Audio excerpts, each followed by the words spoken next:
Kiedy zmieniam, nie? A jak przeciwnik mnie zmienia,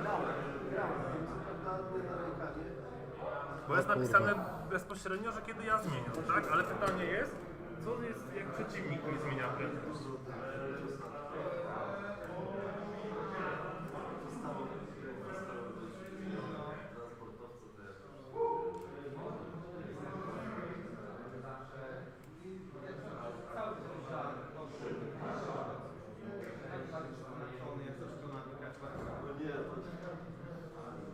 Ja jestem szczęśliwy, bo nie będę miał żadnych zakupów z tego powodu. Nic mi się nie podoba. Nic tak po prostu.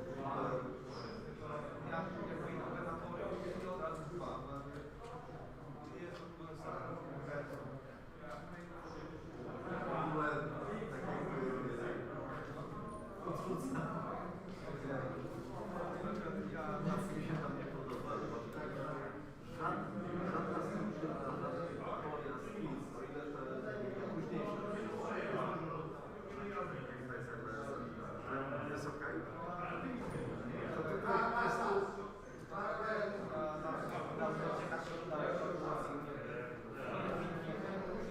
kwestia wieku.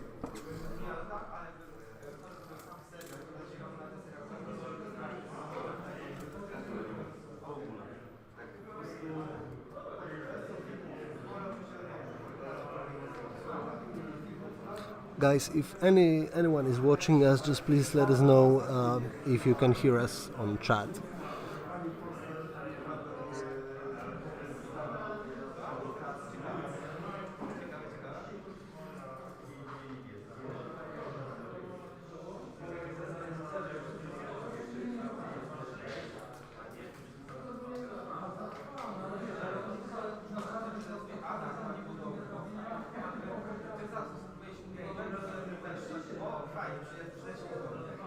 Nie, to pomyślało.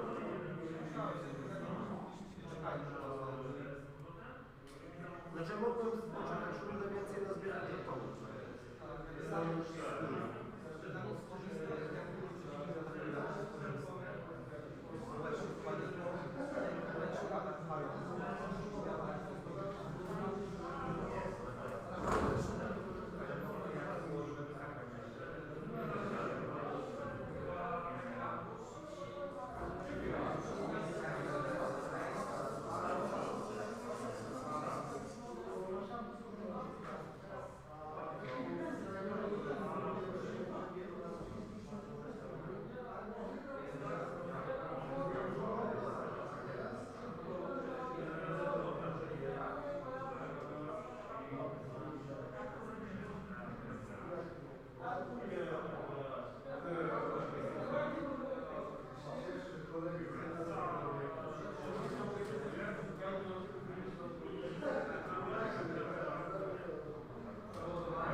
proszę nie będzie na tych gladiatorów. Nasadziłem cię? Zrobiłem tak, że po prostu zakładam, że w to muszę zagrałem ci gracze lepsi, masz wcześniej grałem na turniej jak na lotkę, więc pewnie mają już większość tych promek, a więc dostaną customy głównie, nie? A gracze z niższych miejsc sobie mogą zbierać to, czego nie mają właśnie. Teraz mam dylemat, gdzie iść? Oddaję ostatnio. Potem gladiator.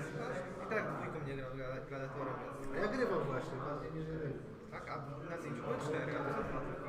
3 były, ale jednego zostawiłem sobie.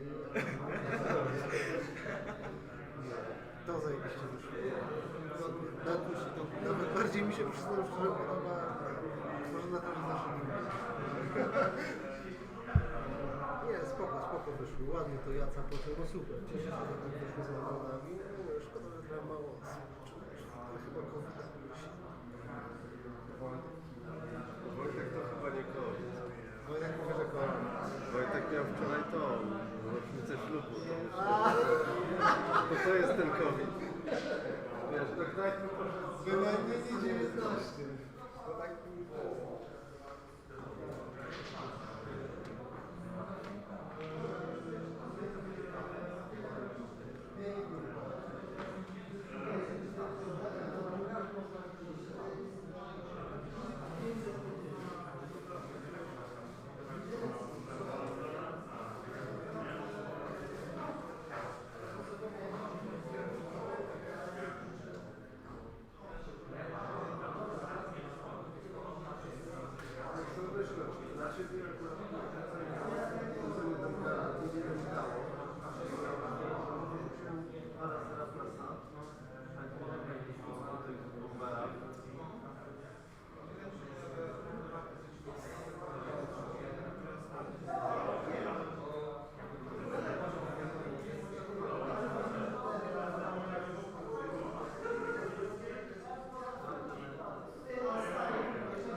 Co najważniejsze,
Okay, guys, we will start live commentary from round 2, which will start, I believe, around half an hour, because there is still 20 minutes of round remaining.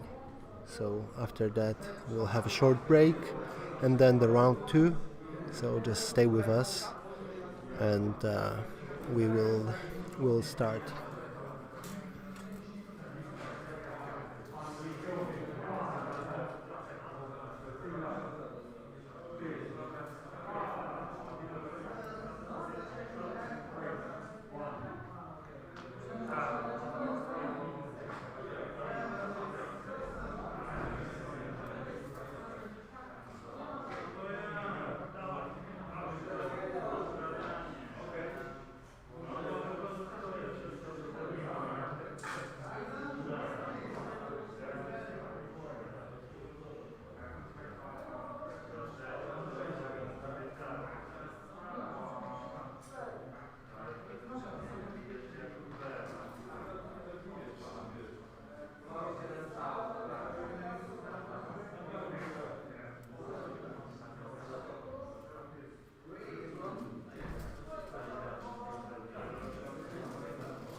Węgry i Danię.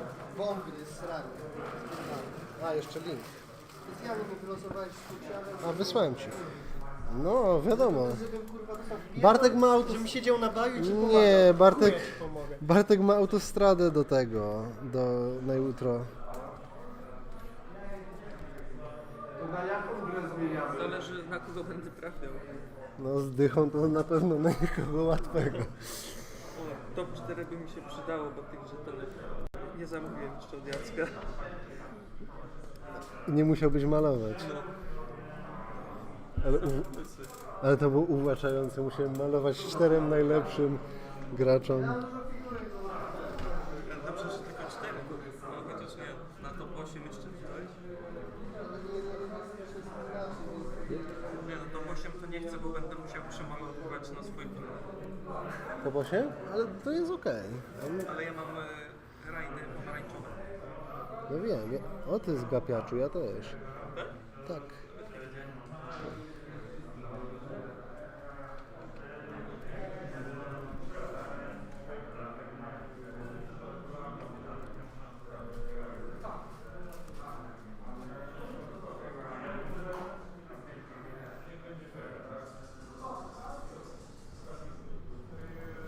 Wiesz, ile ma Armada Denmark członków? 280. No. Raptem. To jest, wiesz, kraj taki, nie? Ale fajny.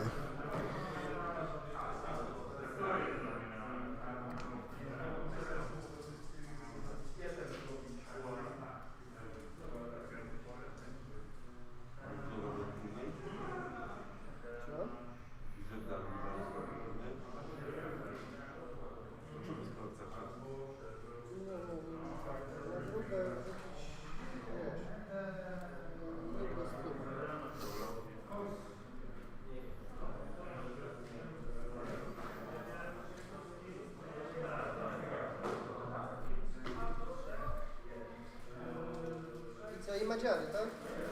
Tak? Jak to się pisze? Nie wiem. Może po prostu Hungary. Magyarország. Nie śmiej się, jesteś, słychać to wszystko.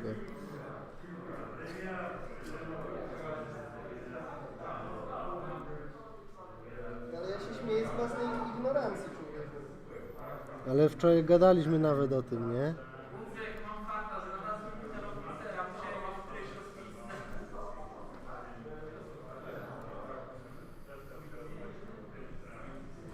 A na FFG na forum rzuciłeś? Na forum nie.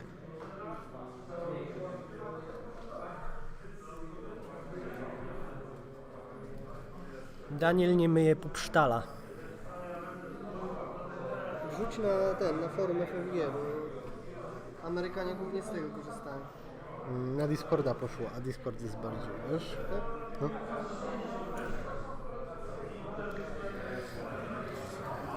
Co, tylko to 400? No. Kurwa, nie chcę mi się tak... Malowałem to Mówiłem ci, że mogłem pomalować. Tak? Nie, najebany w prawo. No ja tak, a nie teraz No fajnie, bo każdy ma inne uliczki.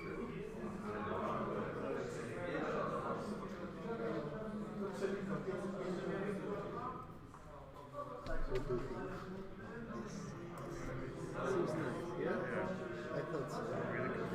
That's what it is. I think this is the best. I mean, I like those both. So, it has stand, so you can just put it on your shelf.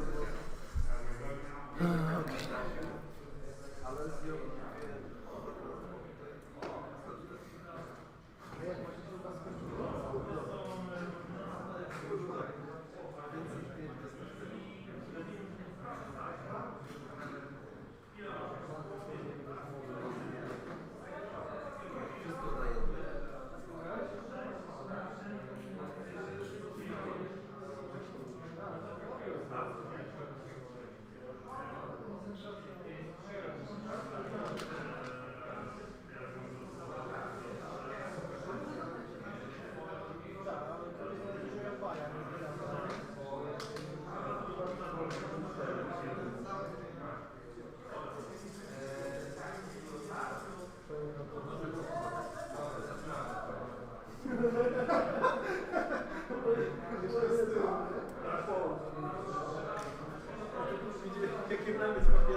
Mi się najbardziej podoba, jak stary papier, znaczy jeden papier, walka papieru.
Najważniejsze, że to...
Dan Table 4, czyli stół czwarty, Marcin Kostuch, Przemek Niedzielski, stół piąty Świetlicki z tym odregą kolegą Bednarkiem, potem stół szósty Mateusz Bielat Kubek, stół siódmy Mariusz Truba Krzysiek Ryk, stół ósmy Marcin Tatczak Sebastian Bogusz,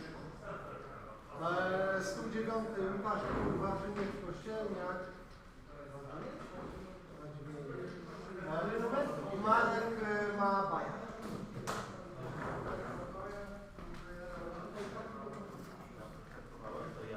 Nie, to ja. Okej, one more thing, jedna jeszcze rzecz. Przekupiliście sobie na 5 minut takiego luzu. Dlaczego? Bo weselna przerwa będzie obiadowa, po prostu skupcie sobie coś zamówić do jedzenia, czy jak chcecie to ugryźć, żeby było śmieszniej. Weselna jest obiadowa i wtedy będzie można wyjść do sklepu. Jest chyba bardzo zatrzymany czasem, a są sklepy, jeśli ktoś chciał, to generalnie proponuję, żeby wszyscy mogli raczej do jednego. Bardzo się cieszył i tutaj jest sklep.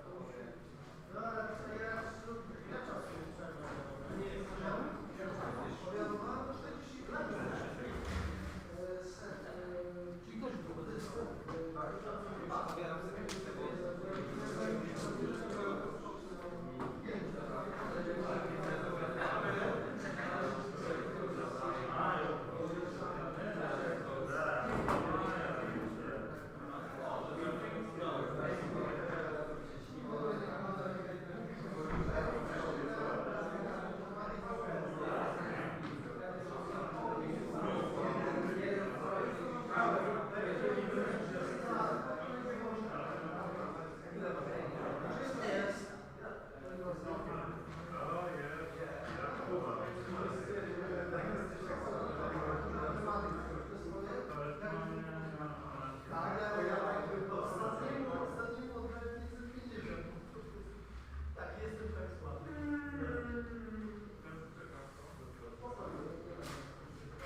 Okay, guys, we're about to start the round, the second round.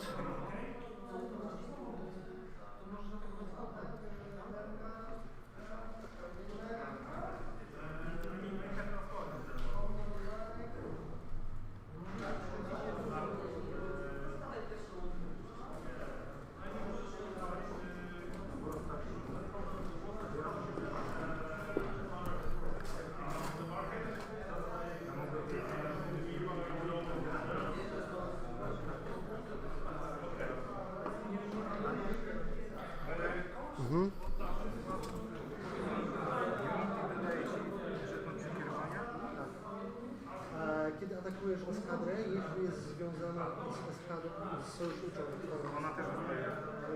Nie. Jeśli atakujesz eskadrę, która jest związana z twoją sojuszniczą eskadrą, która nie jest heavy, nie ciężka, wtedy możesz przerzucić kość z flagi. Nie daje dodatkowego. Redirecta daje Starhawkowi, albo druga część linki to przerzuci na po prostu eskadrę, ale nie ma znaczenia, nie? To nie ma znaczenia, tylko dostałeś rzeczy.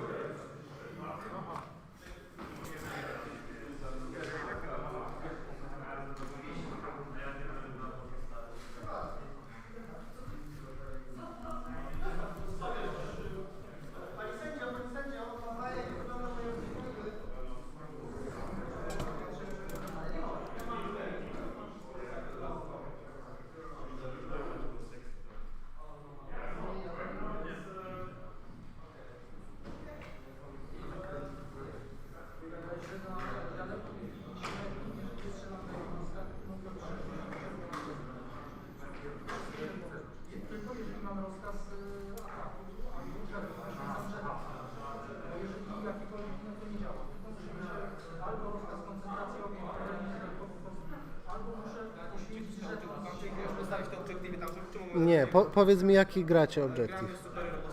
Twoje? Moje. Czyli jesteś drugim graczem.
Okay, guys. So the time started.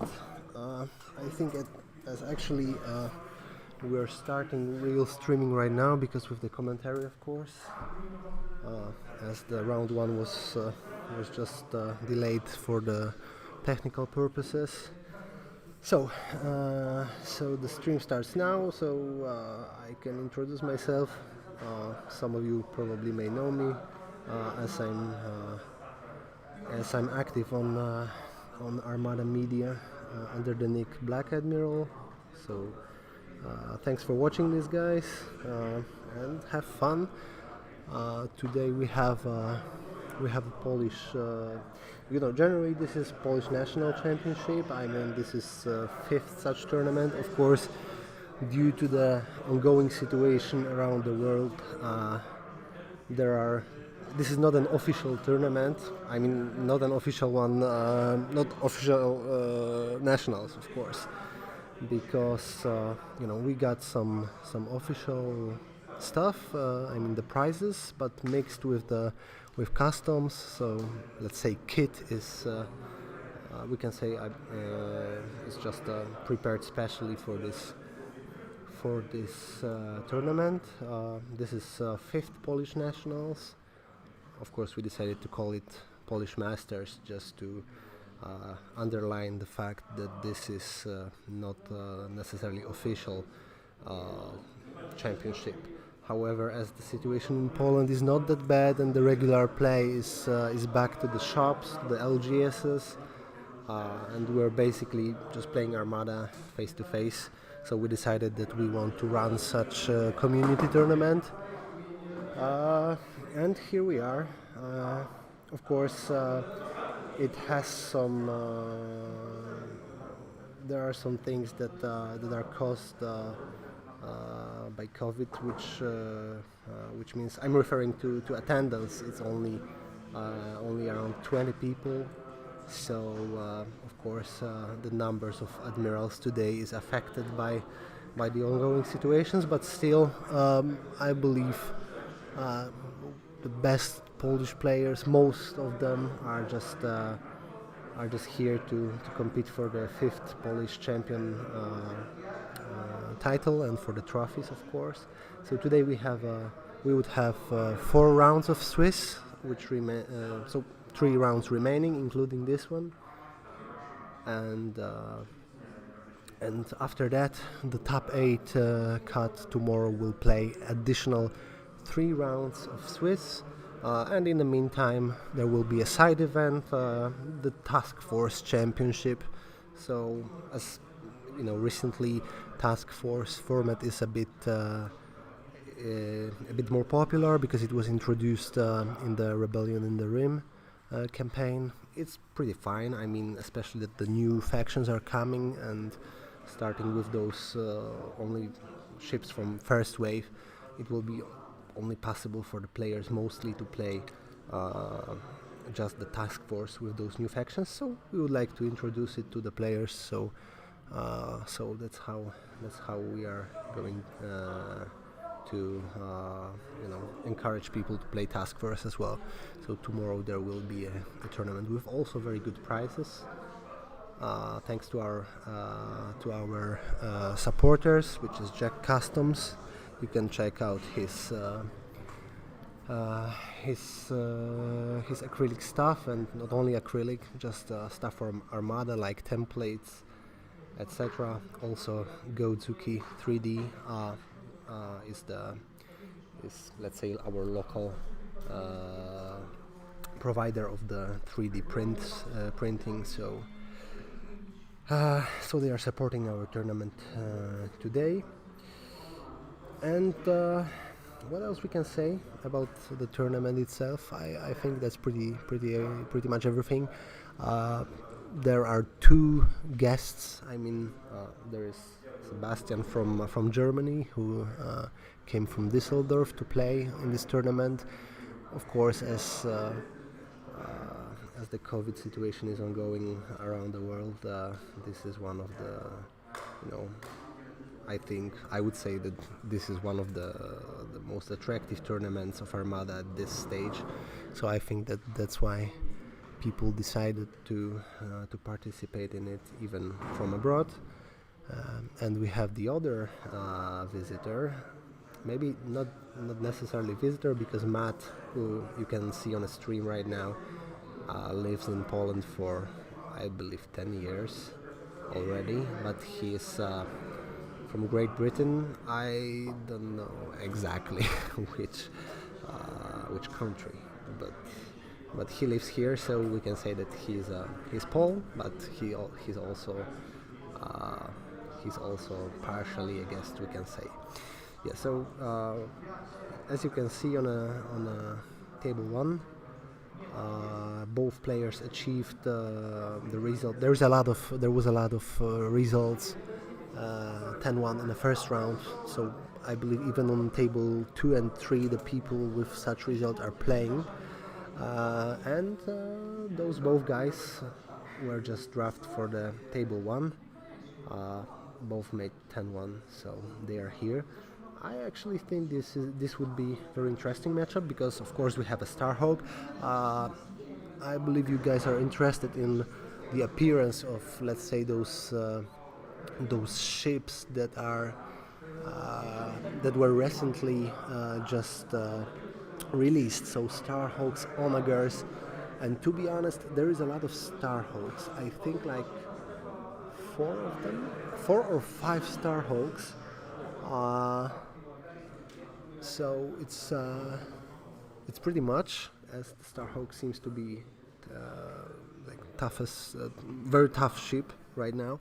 As you know, once they were announced, I was like that Onager will be the better ship from that wave. But actually now I think that maybe Starhawk is better. I mean, of course, it has very specific playstyle because it's only speed 2, and generally it's people are encouraged to avoid the Starhawk. But I can see that Grzegorz, so opponent of Matt, is just he just picked up the glove to encounter that Starhawk, and we'll see how it's gonna go.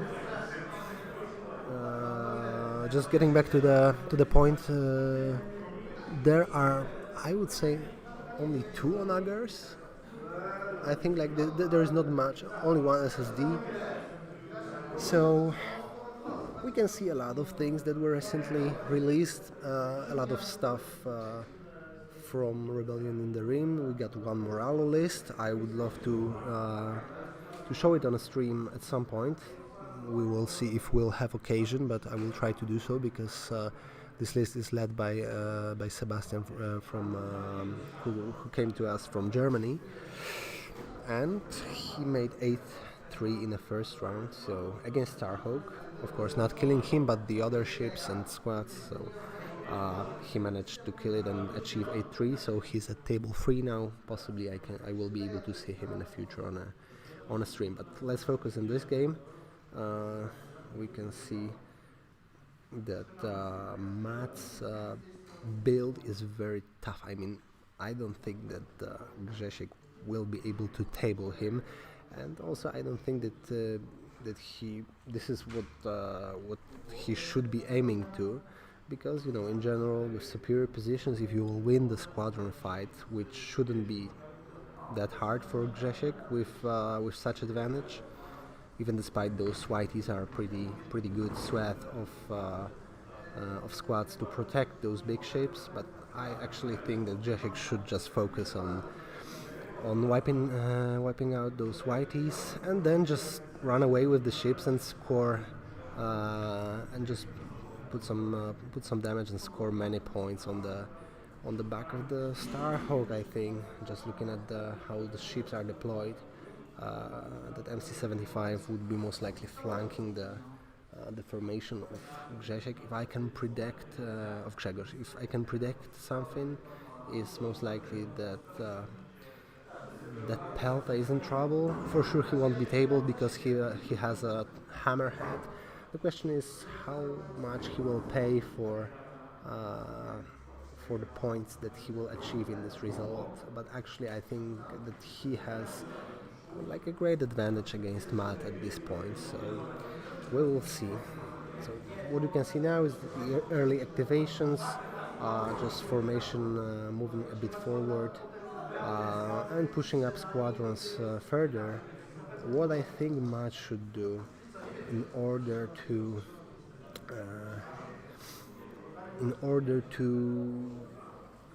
just achieve the best possible result is what I would have done. I think I would put those whiteys on the back of the Starhawk, for example, and roll maybe not slowly, but roll just on speed 2 towards those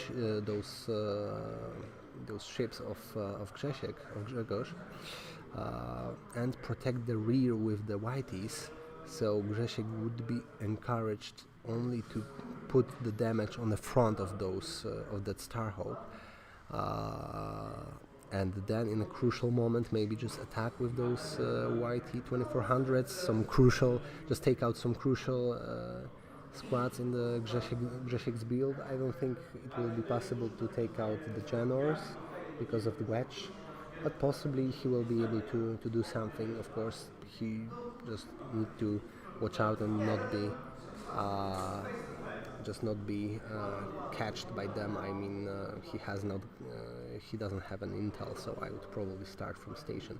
But as I was saying, just cover the back of Starhawk, because of course Grzesiek needs to just watch out for the ranges of his squad's activations, so he won't be able just to move very far with his squads to score those points from objective. But actually, as I was saying, I believe the Starhawk will be able just to face those ships, kill Pelta, of course Yavaris first and foremost. Yep, let's see. I think the Grzesiek has a big advantage. Depends on how he will fly and how fast those whiteys will go down, because every single hit against them will be crucial. So let's see. They're checking ranges. They are measuring some things just to know how far the Starhawk can go, how far he needs to go to catch those whiteys. Okay, now let's focus on the builds. So let's say a word about the lists. So Matt has 5 activations list. He has, maybe let's start from squads, despite that usually you're mentioning them at the end. He has 4 YTs, which are pretty decent, but they're without intel, without anything. They will just slow down the opponent's squads. And if he's playing against squadless lists, it's even better, because they can pretty much do anything. Of course, if they will be rolling hits on the black dice, which depends on luck. I'm playing pretty regularly YT 2400s, and I know that despite that it seems that this is a very strong ship, because it is actually against squads. It's fast, it's good. Also the black die is pretty well against ships. However, of course, if you do not have luck, if you're rolling a bit below average, below statistic, then they're just not doing much, and that's their issue.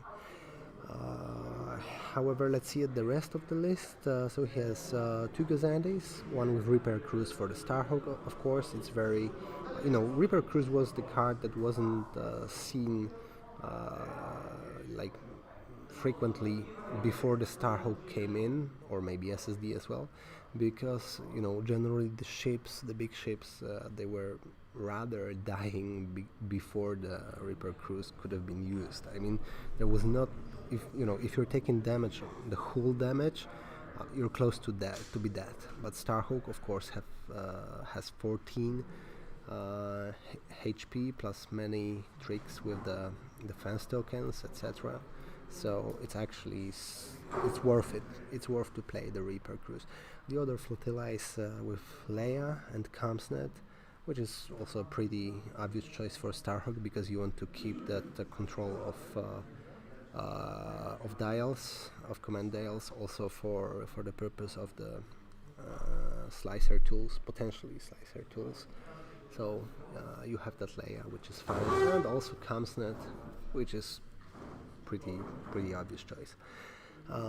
So then we have our star, which is the Starhawk, and it's a flagship. It's a Mark 1, so the cheaper one. It has strategic advisor to make him up to 4 to 5 activations.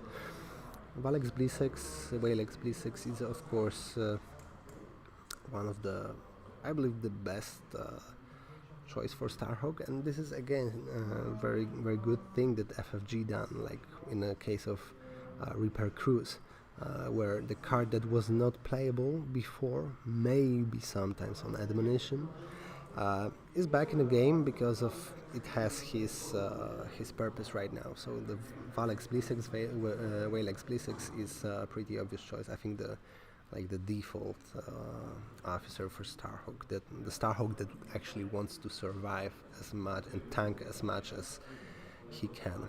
So then we have just leading shots because of the rerolls, of course, and a gate which is giving the Starhawk additional token. I need to check what he took. I can see he has no title, which means that this Starhawk can be fragile to more types of lists than the usual Starhawks, like packed up to 200 or 210 with all those tricks and counters, like the Mark II version with Concord and Tractor Beams, or that other title like Unity. Of course, we have a lot of them, and we'll see how they are going to go.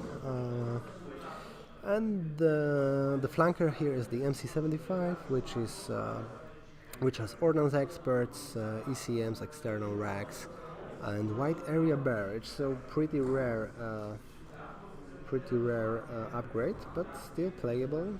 Okay, and I can see we're starting engagement. I think yes, Grzesiek is measuring not to be in a double arc of Starhawk's flag. And he is attacking with Dutch, I would say, because I can see that's an Y-wing, so most likely he's just trying to deactivate one YT and to stay away from the other one. Dutch is heavy, so he's just engaging him, but they will be able to move. But I think the wedge is coming next, and we can see just one, and he's deactivated. So just one. Then just focusing on the rest of the list, as we've been speaking about, that MC75, the Ordnance, so the cheaper one, and it's, this list is fine because it's cheap. I mean, those ships are still tanky because they are big, but they are, there's not a lot of upgrades on them, which is good actually, because it's like as much as you can put into the list. You can see two big ships. One is Starhawk with a gate, pretty tanky. I don't think that he will ever get tabled. Okay, we can see the wedge shot, which brings it down to 2. Torren is out of range, so this is the case here. But yeah, that classic combo of Dutch wedge. I think that's Pelta activating, so one of them will be deactivated by other Talon for the purpose of the other shot. I'm not quite sure if he engaged the other YT, but we'll see. We'll see in time. Or maybe that was that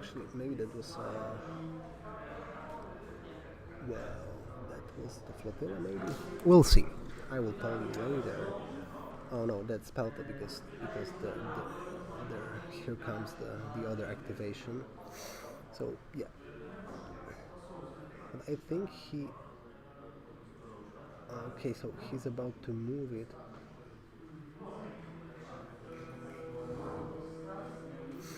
Okay, I'm not quite sure what does he do. We'll see. Looking at the dice. 3 and is still living at 1 HP. he will be deactivated, so he will be dead before he will do anything. But it's still, you need just one more attack against it. Probably some cheap activation like Gold Squadron can finish him off. What I would have done, of course, is just to move Torin as soon as possible into the play. I'm not quite sure if that's the flotilla at the top or the one from the bottom, but you know, Grzesiek is a pretty talented player. I believe one of the maybe the youngest here. So he's a local player. He's pretty good. As you can see, he has those top four. Yeah, he's moving with the. Okay, but with what? What was that? Sorry, I'm not quite sure. Maybe no, not that guy. A green squadron. Okay, because he has A-wings as well. Nice choice for. Okay, sorry. Just to clarify, the previous one was a green squadron because I was wondering that speed 5. Yeah, but now he moved with the other. I think generals. Yeah, and he killed it. So. Yep. First 16 points for Grzesiek. Let me put it into the system.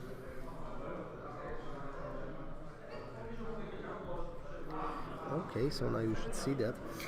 Yeah, so he's 16 points up. And he is deactivating the something from other Talon. I didn't notice what was that. I will just check the state of the game in a minute. I will just finish what I was saying. Was that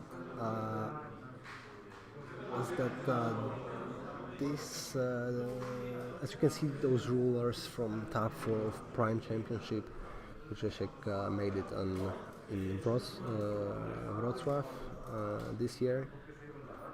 We were playing on the top table of that tournament, and he managed to achieve the 4th place after that. So he was pretty happy because he's a talented player. He's a good player. He deserves a good results, and we'll see. I think that he's capable of making top 8 tomorrow. I don't know Matt because he's from Tree City. He lives in Tree City, so the other end of Poland at the south. So, okay, we got the judge call. Just give me a moment.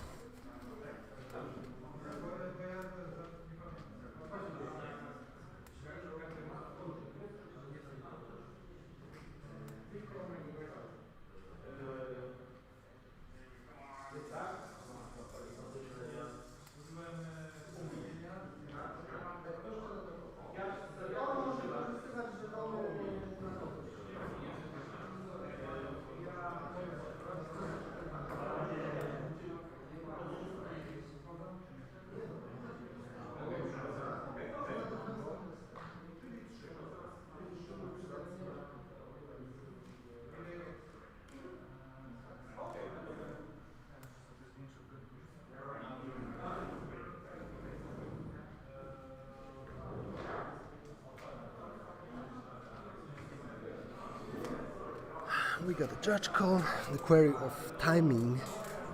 So, okay, I will go and check the state of the game. I can see the Grzesiek in the meantime is just passing on activation, just going with his Riken.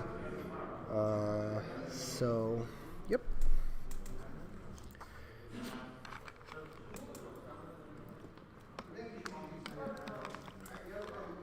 Okay, first and foremost, before the action really started, because it just started, but the best thing would be are ahead of us.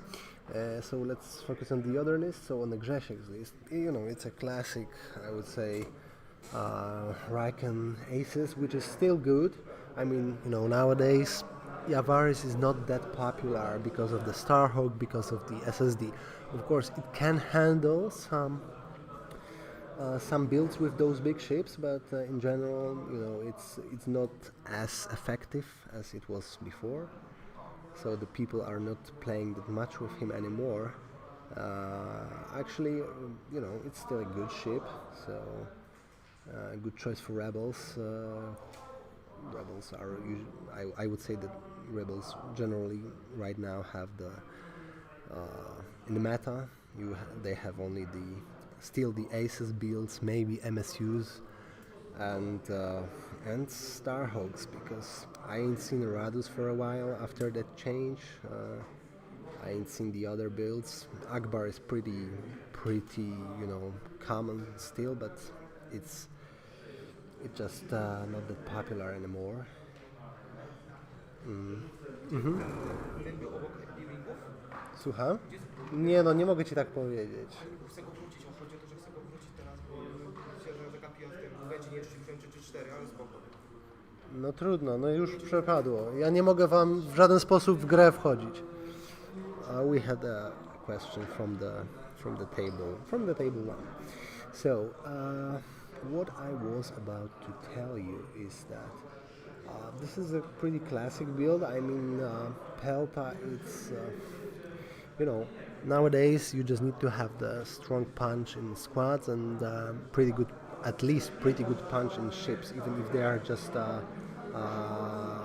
commanding squads. Like Yavaris and Pelta, they are just rolling some dice, but it's nothing powerful, especially that you have only flotillas despite that. So the list is focused on squads, completely focused on squads. So Pelta is a good choice, but it's not a tanky ship. It just dies when a big ship is attacking it or whatever. It's very fragile, so it's the issue of Pelta. However, as you can see, people are still taking this ship. It's pretty good. This list is similar to what Piotr Świetlik, you may know him as Firefly, so the former European champion, so our friend, the representative of our national team, he just was playing similar list at Europeans in Birmingham 2 years ago, 2018. So as you can see, this list still is pretty decent. People are choosing this. We can of course dispute about the small choices between some upgrades, because in general this is everything similar to what it is. It's like to what it was usually. So you got the lifeboat with Raik and Hando, pretty obvious choice. You got Pelta with other Talon. Expanded Hunger Base, surprising, because it's not that decent choice in my opinion when you have the flotillas to command squads as well. So the question is if you really need it, especially that you can have a token, etc. But okay, if he wants to have a big punch of squads, he can potentially activate five of them at once. And this is the way he's doing this. He has a Phoenix home to have the flight commander as well, so just to move squads after just activate squad after he will move, which is good because he can just shoot some pests with Pelta, for example, take down the shields, and in, let's say, fighter ambush, he can score with squads, which is pretty okay. And also it's increasing the real range of that list that is going with the straight formation. So it's pretty regular Pelta. Then you have the Yavaris without flight command. Yeah, this is the case here. This is one thing that I was wondering why he has chosen those upgrades, and he didn't take any upgrade that you can usually choose for Pelta. So to increase the speeds of those bombers, so all fighters follow me, for example, or that other one, fighter coordination team. Sorry. Yeah, he didn't take it. It's his choice. I think if you have the big wings, then you need to have it. But it seems that he just prefers the different configuration of Pelta. So there is a flight commander and the Avaris on Nebulon B without any crew upgrade. Then we get two classic flotillas, one with a bomber command center, the other one Torrenfar Kamsnet, which is classic. And then we do have squads, 8 squads, so pretty regular number. So Nim, Temnam, those are heavy bombers with Dagger Squadron, Gold Squadron. And then, everything here is bomber. The Green Squadron, Dutch, and Wedge are still rolling 1 die, but, Nim is pretty powerful. So he should be able to just win pretty much every squadron fight. Everything here is an ace. So it can be Rikened, which is pretty good because you can tie like anything with this Green Squadron. For example, if someone doesn't have the intel, which is cheap and it's very inconvenient for the opponent. So yeah, this is his squad ball. Very powerful against ships because usually you have like 3 double dice bombers, but he has 4, and the other are bombers as well with the black dice. So pretty good build, almost full squadron points. Yeah, and this is how it looks like, and we'll see if it will. It's of course good for him in such build because he will handle with those whiteys anyway, but he can punch ships a bit more heavily. What he did is I can see that he moved the Gold Squadron to punch the MC-75. I don't know. It's his choice. Let's see. Of course, he needs to put different squads there as well. Yeah. So we could see. However, I see this is the round 3. They are starting round 3. I've seen that the rogues were rolling some dice. And here we go.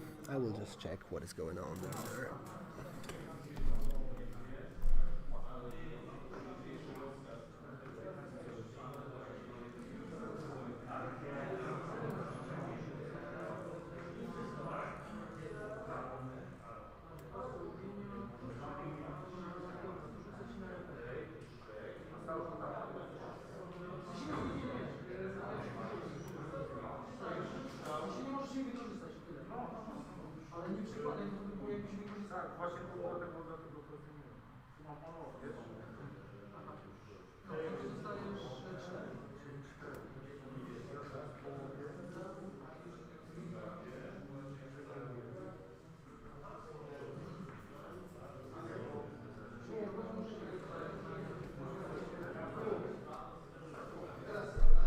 Okay guys, so the game is going pretty much as I have foreseen, as the Grzesiek is just rolling this squad ball forward to finally maybe punch the Starhawk, and those whiteys just went backwards just to protect the rear of Flotilla and Starhawk. So Matt is as well doing the same. Oh, I can see he bumped himself, his Flotilla, which is pretty, maybe not that bad choice considering the superior positions.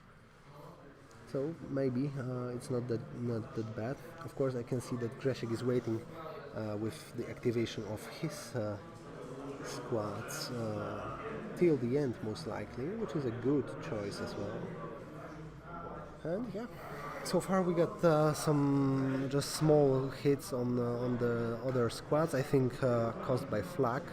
I missed it, but I think it was because of the Wedge. So Wedge has 1 damage on him, and then Jen has 1, and A-Wing, the Green Squadron has 1 damage as well. But that other white is most likely going to die. Okay, so I can see. I think that he used the Reaper Cruise. Yeah, he bumped himself before, and he used the Reaper Cruise. However, the Grzesiek before just moved his flotilla to the side of the Starhawk, so it's pretty safe. I mean, if it has the nav command, he should be just able to turn around in the next round, so probably to be safe. I don't know if it's the Torrent Flotilla. I need to check. Okay, now I can see. Yeah, he's activating this one, and this is a Bomber Command Center. So the MC-75 may be a threat for this Bomber Command Center, but in the next round. So Grzesiek will have at least 2 rounds, because this and the another one, of shooting with Bomber Command Center. So yeah, so the other flotilla is... He was re-rolling, actually, I can see. Possibly he will block the redirect. But yeah, he would have... he could have 2 rounds if he will reckon it, so with those re-rolls. Maybe he will take down the MC-75. Of course, it's easier to take down than Starhawk. However, its position on the table right now, it's you know, if that MC-75 will go wide to the right side of the table, to the Grzesiek side of the table, I don't think that those squads will be able just after killing YTs, for example, just to move backwards, especially that they're the command ships will be in front, will be a bit further. So, like I would say that the Starhawk is just the proper choice here. I mean, of course, I would have just focused on mission, how much you can pull out, and just try to avoid the Starhawk and losing the Pelta flotillas and the Avaris. I don't think that Matt will be able to take down all those ships, but most likely he will focus on those with that are worth more, like Pelta and the Avaris. So we will see. He was flanking the gold, I think, and now he's moving forward. Or maybe he was shooting at flotilla. Sorry, I didn't notice. I focused on speaking. So this is how it goes. He's about to move his ship. The question will be then, because I don't think that gold is in range of Yavaris. He doesn't have the relay, but probably if the MC-75 will bump will just overlap the Y-wing, the gold squadron, Grzesiek can just put it touching the edge of the ship near Yavaris. I mean, of course, in the range of Yavaris, so probably just put 2 hits on him. But of course, it's not been said that he has to do that. I believe he just needs to put the squads on the way of those ships, so the Yavaris could be used with unlimited power of 3 squads activation with those double hits. Okay, he bumped the flotilla, so he's moving speed 3, I think. Yeah, and this is what I was saying, that now he can put the gold in the range of Yavaris. He will probably measure it. Yeah, definitely. Is it? I don't think he has the range to it. But you know, other town can push it a bit forward and then trigger Yavaris. Anything like this can happen. So maybe the MC-75 will go down. Of course, at this stage, it's just good to punch him in the front, because the rear is far away, and you know, you're just not able to put the squads there, so you just need to soft it up, so that MC-75 would be just without shields, so shieldsless, and then probably just kill it. Okay, I think the Nim is going into action. He will be in range of Yavaris. So yeah, that MC-75, it seems to be the better choice right now for Grzesiek, because it should go down actually, and if he will score some points on mission despite losing Yavaris and Pelta, if he will lose them,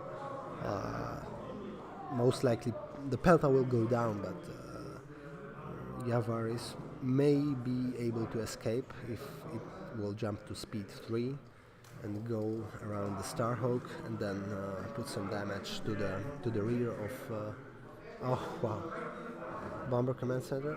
No, there is no Nim. Czy jak przesuwam przeszkodę z Alexagorta, mogę ją wsunąć pod statek? Nie możesz pod statę, ani pod eskadrę. Ale gdzie jest to normalnie napisane w zasadach? No nie, tak, nie możesz wsunąć pod. Możesz postawić tak, że naleci na niego w przyszłej rundzie, ale nie możesz wstawić pod statę. So another rules clarification about exogorts and moving obstacles. Okay, and we can see the bomb run on the MC-75. Actually, Grzesiek is playing that pretty well. I think that's a double again on the black. If he will be rolling like that, he might be even able to table this list. Of course, it should not happen, but it can. We will see. So far, he's doing pretty well, just avoiding those double arcs as I see, and allowing those squads to be in a great position. For sure, the Nim will be the guy that other Talon will be used for, and yeah, that's what it's gonna go. I believe Pelta has the side shot on the front of the MC-75 with a blue die potentially because it's obstructed, but the blue die, the reroll from Tauren should put at least. Okay, Judge.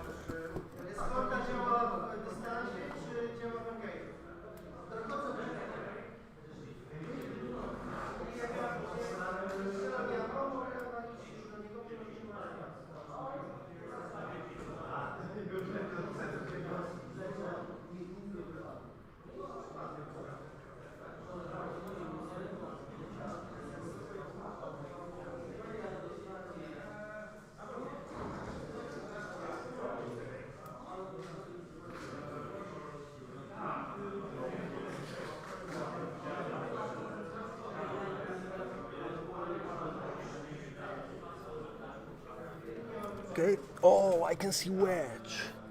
Probably the other whitey is gone in the meantime. I will go and check, but I think so.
Got a really good game at table 2 because we got Przemo Paluszyński, you also know him. He's playing Starhawk, the list that won the Vassal World Cup, so the list made by Alessio, I think, invented by him. He's playing this list, very cool list, yeah, and he's facing the Recon Aces with MSU with Corvettes and Yavaris and Recon Rogues, so very nice matchup and seems to be very good game. So yeah, I'm just it's sad that I'm not able to put like to provide 2 streams simultaneously, but anyway, the table 1 is also a very good one. So yeah, what we've seen is that Grzesiek is rolling very well. Starhawk is in range of the Pelta, so the next round it might be It might be it. We'll see if Grzegorz will arc dodge the Starhawk, and he should be able to do it on speed 3. Oh yeah, and this is what is he trying to do, and just to put front in the side arc of that Starhawk, but I don't think this is actually a good choice. I mean, he has that.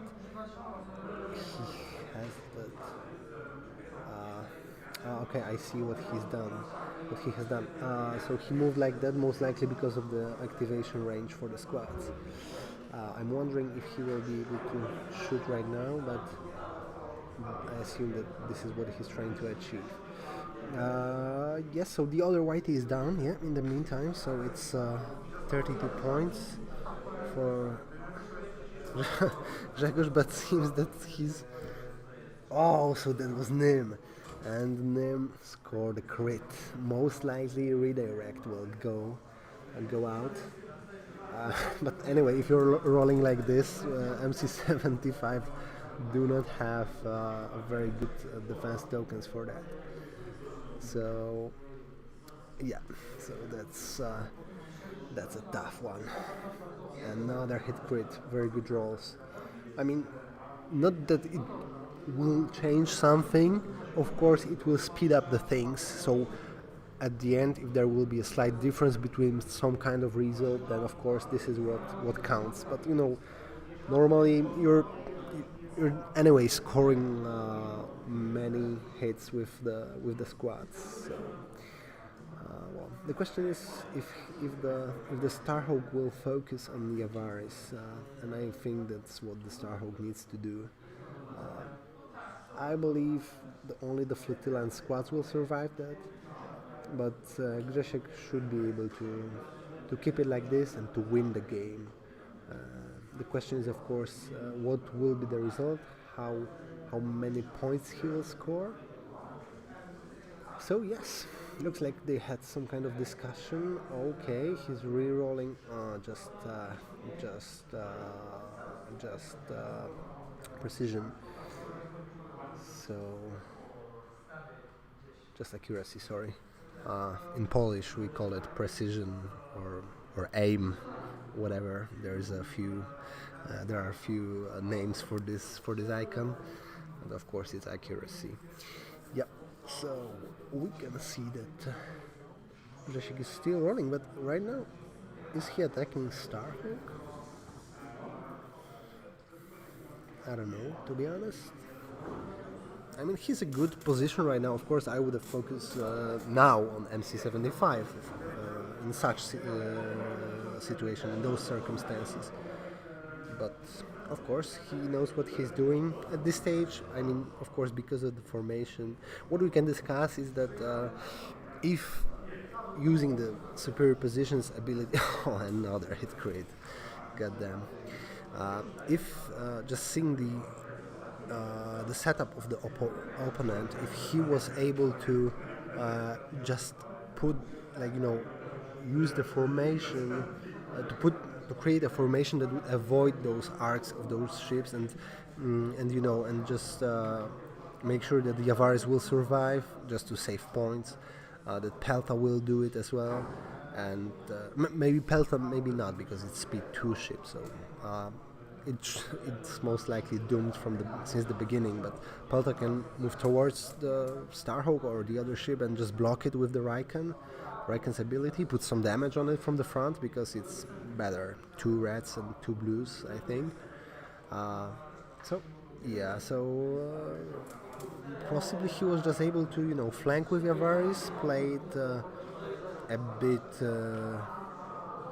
you know, a bit carefully with it. But you know, I won't be judging that. He's on the way to achieve the victory. So you know, the victors are just, you cannot judge them. I'm just wondering whether just it was passable. I think it was. It might have been, but this can be also good because you have the front arc focused on Starhawk, and you're just rolling those dice. And with those rolls, I don't know if he's rolling with the red dice that good, but if not, But we can see on the other hand that Matt is rolling not that good. I mean, that was just one hit on A-wing, I think because of the counter, but without effect. But Thorin Far actually should be in range. I think it's in range. Seems for some reason he was not re-rolling that. Let me see. Okay, so NEM, one B-wing and Y-wing is near the MC-75. Then the Dagger Squadron, I think, is in the front of Starhawk. And then there is one YT, a Dutch, and Wedge most likely. Okay, he's not rolling anything. That was a poor roll, but was he re-rolling? What was that? Ah, maybe a flag. Okay, nonetheless, that doesn't matter that much. Okay, so Matt scored the first blood, first points. He scored 12, I think. Yes, 12. So, yeah.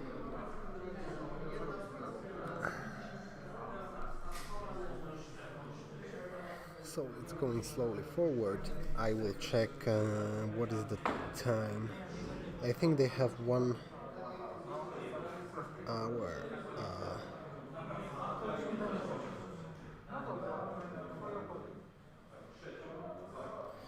Yeah, they still have 1 hour and 23 minutes. Yeah. Okay, back to dials it seems. So the next round, round 4, I assume. What will happen this turn?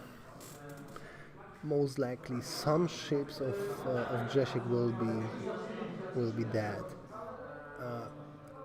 Actually, I think the Yavaris may be able to survive the shots from Starhawk. Depends if there is a double arc. It might be. It might be on the front. It might be the double arc. I cannot see from that from the monitor. But even though he will lose either Yavaris or Pelta, he will Riken it for sure. So he will have once again the same combo, and the next round he will have again a powerful like ship to activate squads. I mean, good command ship, and he can Riken it as well. The case is that if Yavaris will survive it, he will most likely receive 1 bump from Starhawk and the other one just going towards Starhawk itself. Which means that those are 2 additional hits, and that might be it, because 3 in the front, 3 in the 3 other hull from Starhawk. From the 3 hull plus 3 shields, and the Starhawk can hit it hard. Depends if he will roll the double accuracy, because the evade doesn't matter in this close range. So hard to predict, I think, but we'll see what the dice will show.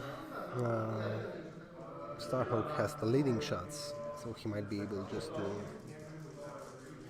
to fight back. Yeah. So yeah. There is another. Oh yes, he's rolling into the bomber command center, and it's good because if he will kill it, he will force the Grzesiek to choose whether he would like to Riken it. If so, he needs to activate the flotilla. Yeah, thank you Grzesiek for this. He ain't roll it, just scatter. That's sad. That's really sad. Without concentrate fire, I'm not quite sure what is the command on it. Maybe it's just engineering, but there's just a scatter. So it's good for Grzesiek because he doesn't need to choose whether he would like to keep this flotilla alive or just to Riken it. It's a good. He's in a good position because of that. And what we see is that the side shot to the side of the Yavaris, and of course evade if it's long range. Anyway, he will use the evade because he don't want to receive crit if it will be, for example, calm noise.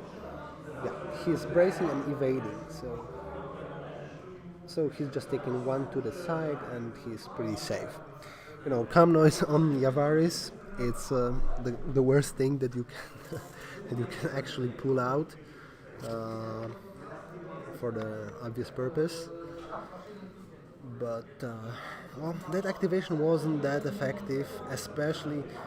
One thing that is good for Matt is that, okay, he will buff that flotilla once again, only one hit point from being removed from the table. Cases, of course, if he will be able to finish it with anything else, maybe with Starhawk. However, the case is that it wasn't that effective. Only good thing is that his rear will still remain just not in the range of, just outside the range of those heavy bombers. So Grzesiek will not be forcing scoring points on it, and he will just most likely punch the front with the Yavaris. And I assume that this is what he needs to do at this stage.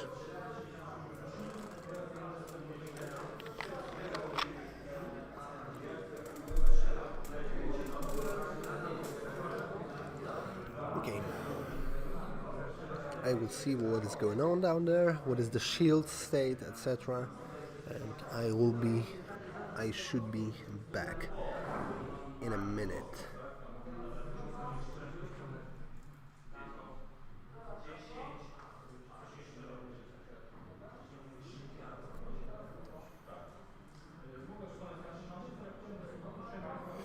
Oh, okay, one more thing. Because I forgot about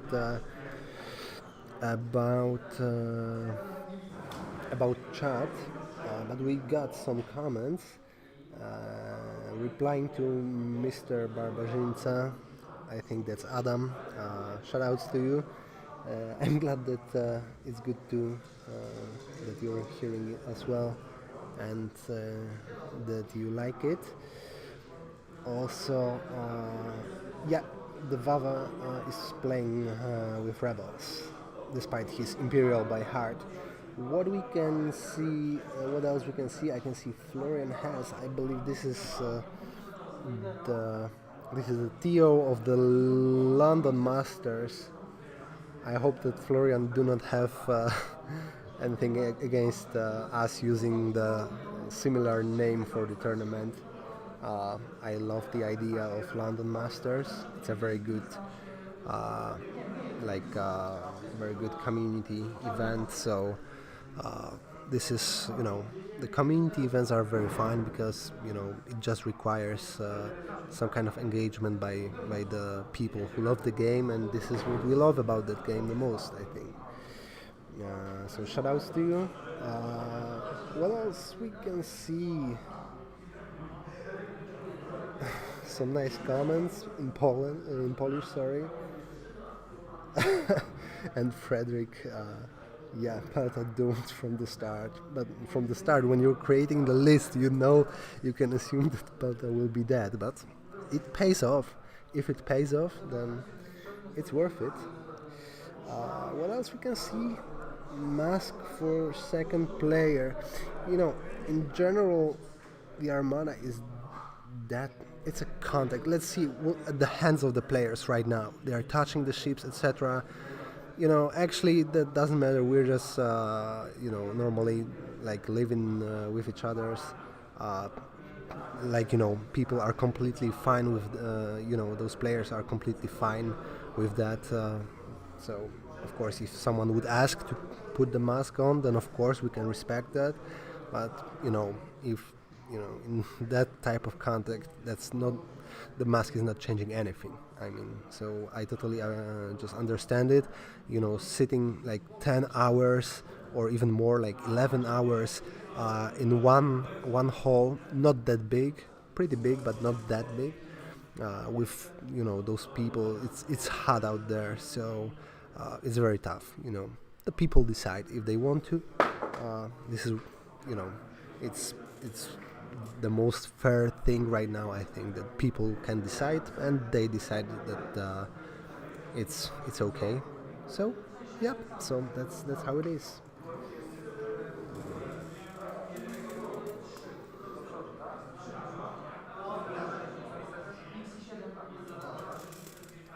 Okay, I will check what is going on this table. What is going on this table? Shall we see some blood? Oh.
Okay, we got ongoing Pelta activation. John was shooting at Whitey just to make him heavy, of course.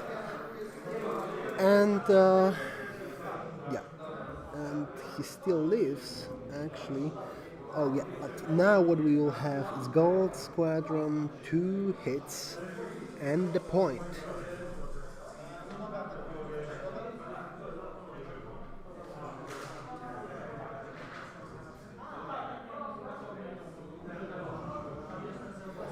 Okay, so it's 47 right now on Grzesiek's side as he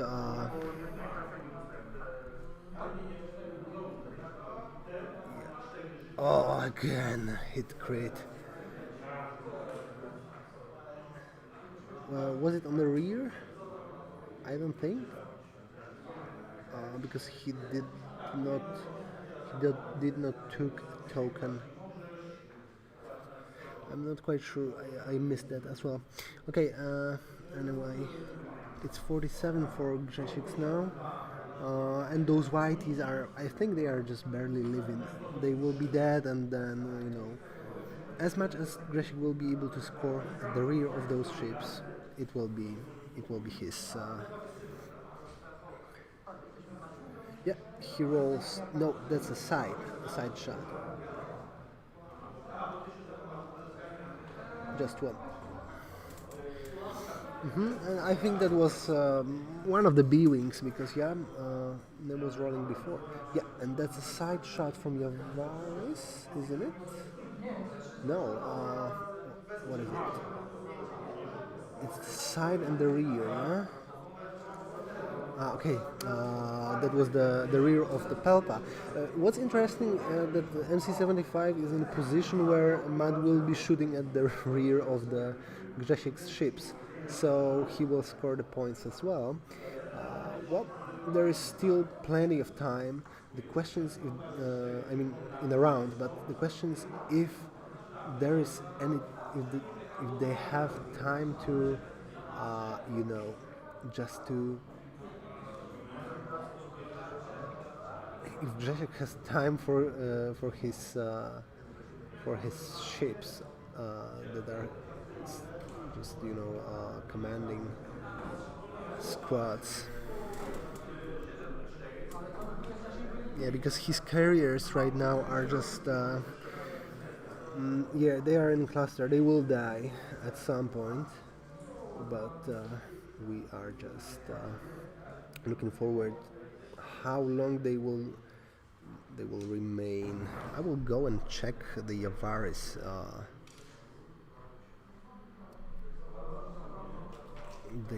situation right now, because if he's in double arc,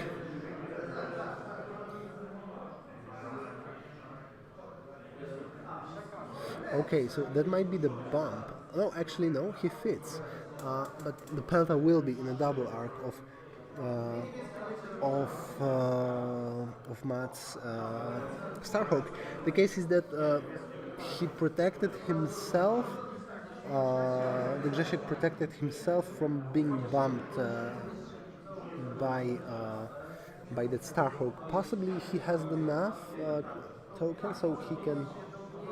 I'm not quite sure if he has it, just to No, he was, I think, increasing the speed to 2, which was, I don't know, maybe that was a right choice, but he's not able to, to slow down. So at least he will receive one bomb from just putting the damage on that Starhawk. The case is, the most important thing, if he's in a double arc, I will go and check that because that's pretty important for the flow of the game.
powiedzieć, że będę korzystał z żetonów.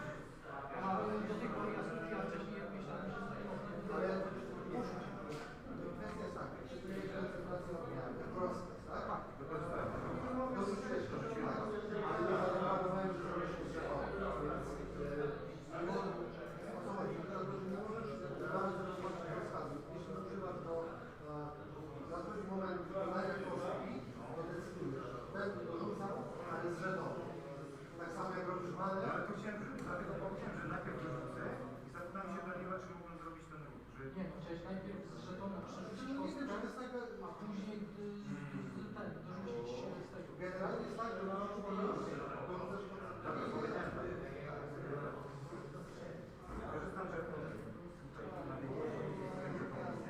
to już jest po drodze.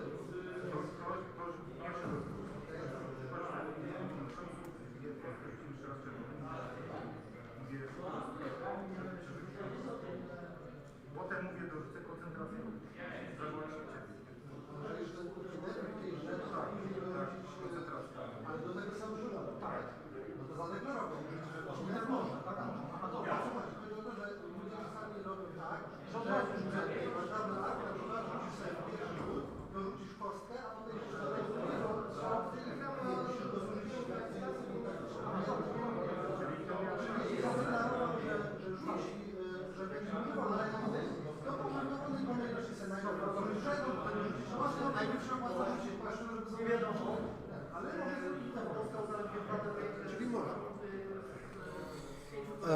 Okay, so the most important question has an answer right now. Yavaris is not in the side arc of Starhawk. It was very funny. It was like, I don't know, it was not even an inch. I mean, it was touching the plastic, but not the paper, the ship token. So it was barely outside. Yeah, it's just, just luck. Yeah, but after I measured it, both players just agreed with that. And that's it. And we can see the roll, but is he attacking Pelta? It's not a great roll. Was he attacking Pelta?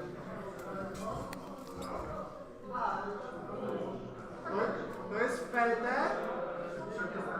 Peltę czy Wiawaris?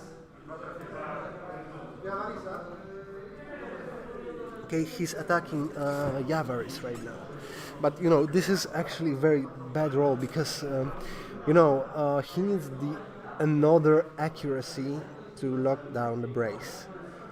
If he will just remove the blue with the hit from the leading shots,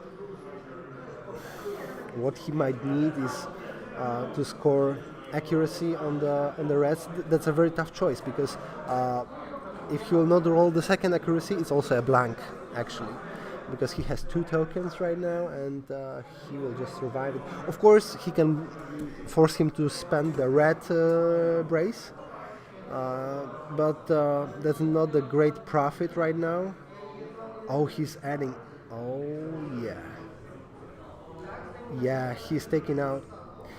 That seems to be good call. Yeah. Oh, well. Okay. Nice call. I'm really curious about what will happen. Yes, the accuracy, double and a crit, and it's like 2 braces, 1, 2, 3, the 3 in a hole and a crit. So yeah, very good roll. Very good roll. It paid off to spend that blue. The first one was a bit unfortunate. Was not that bad. Was not horrible, but wasn't a great one as well. And right now he can just do it right now. What is the crit? I think it's life support failure, something with the long title. I'm not quite sure. I will check in a minute. Yep. So he's taking this and 3 cards, 2 cards. He will bump. He might leave for the next round. If he will. Then it's very bad for Matt. Grzegorz was played very well with the Pelta. Yeah, definitely.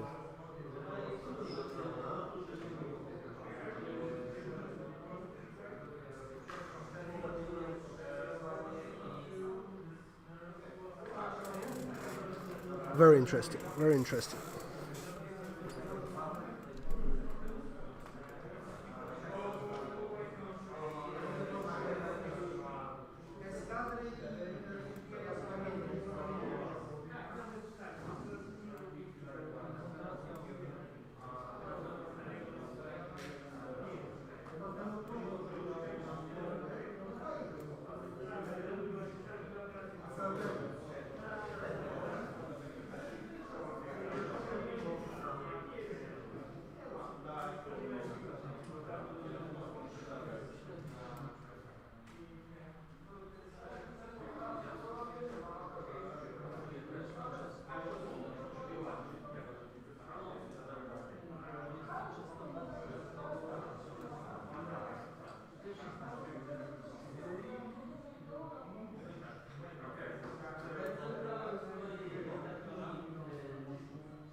Okay, here comes the Yavaris activation. Yavaris has, I don't know what was the crit, sorry, I don't remember the name, but the last yo value is reduced, so it just doesn't matter.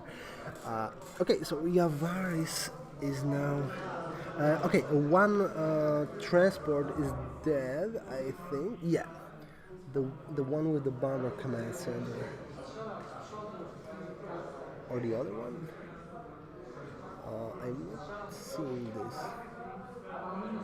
Okay, I think the one on the right.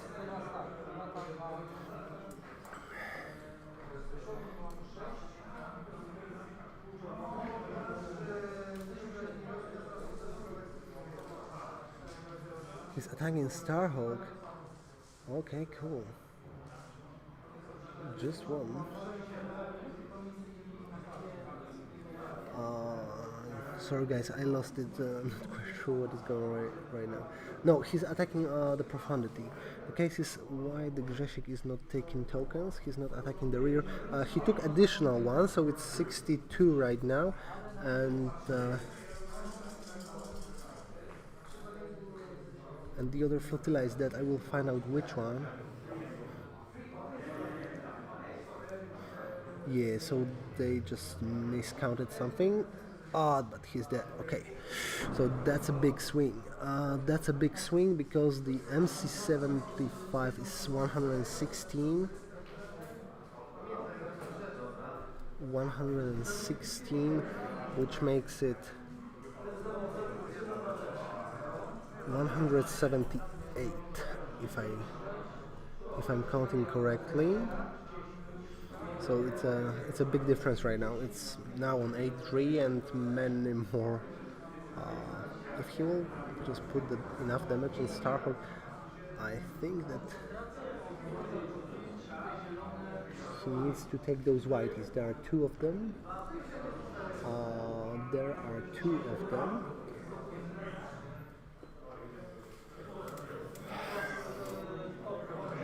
Okay, I will find out which flotilla is that.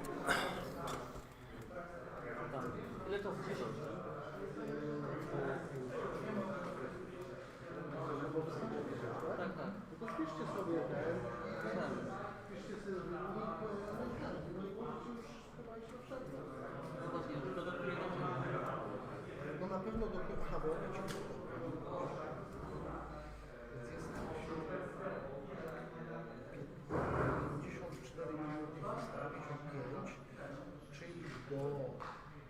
czyli 15:15.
Okay, so what you see on the screen right now was the shot from Yavaris.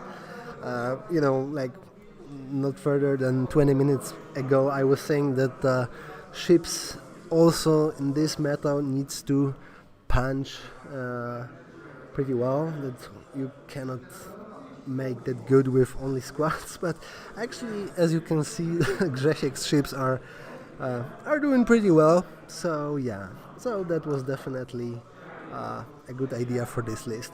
But getting back to serious, the Taurin Far is dead. The Taurin Flotilla, which is comes net 27 points for Matt, which makes it 39. And again, I was saying that I don't think that anything is able to table this list, or at least it would be very hard. We're just most likely, seeing the history on the stream right now. So that's how it looks like. Yeah. So definitely, that's the case. Yeah. And what's going on?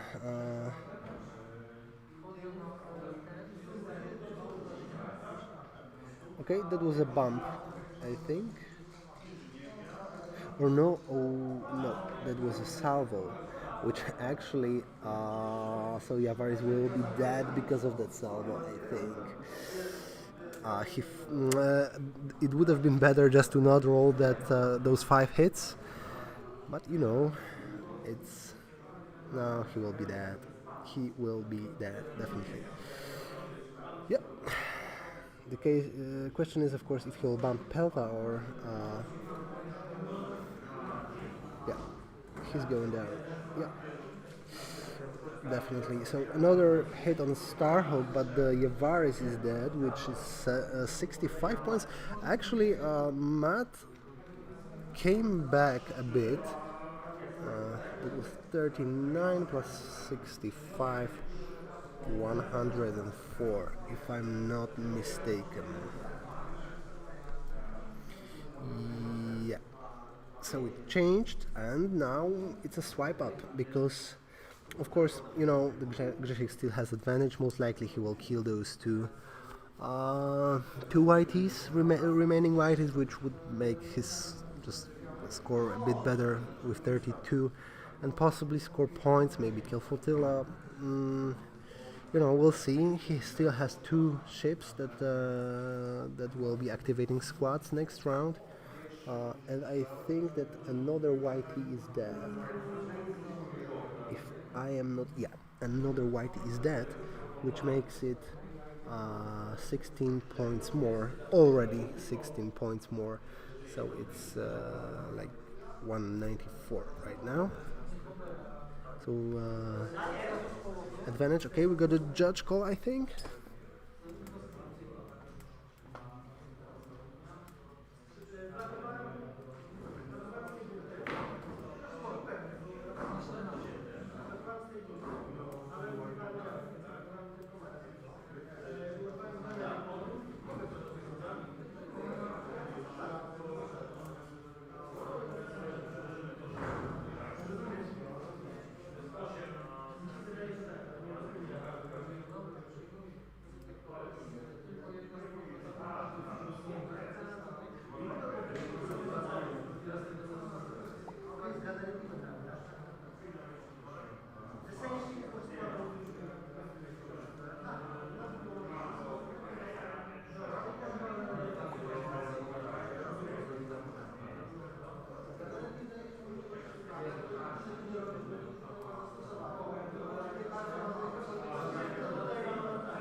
Dobra, ja to będę wspomagał.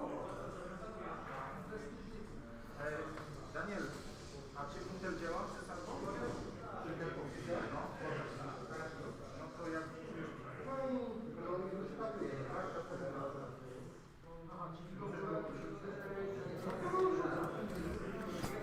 Okay, guys, we've seen some decent rolls.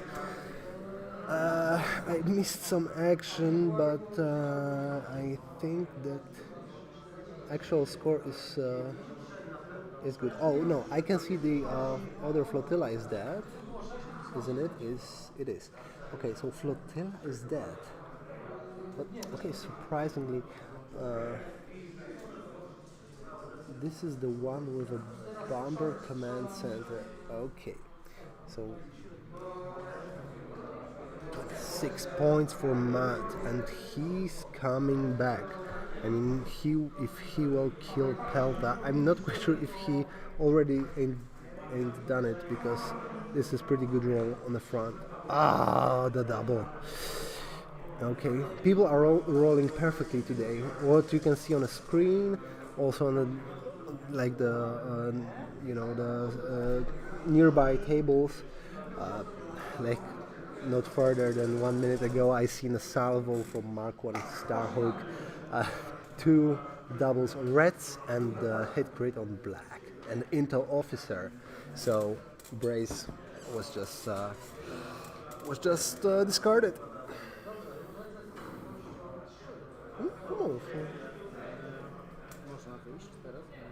No tak, jak skończyliście, znaczy świetlik poszedł, więc zakładam, że tak.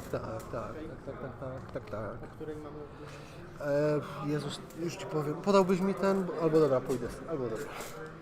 Nie wiem, o której się kończy, dziękuję ci. Okay, so guys, there is still 42 minutes in a round. To znaczy, że 43, bla, 88 minut jeszcze, tak? Czyli 15:20. 15:20 zaczęlibyśmy następną. Tak świetlikowi powiedziałem.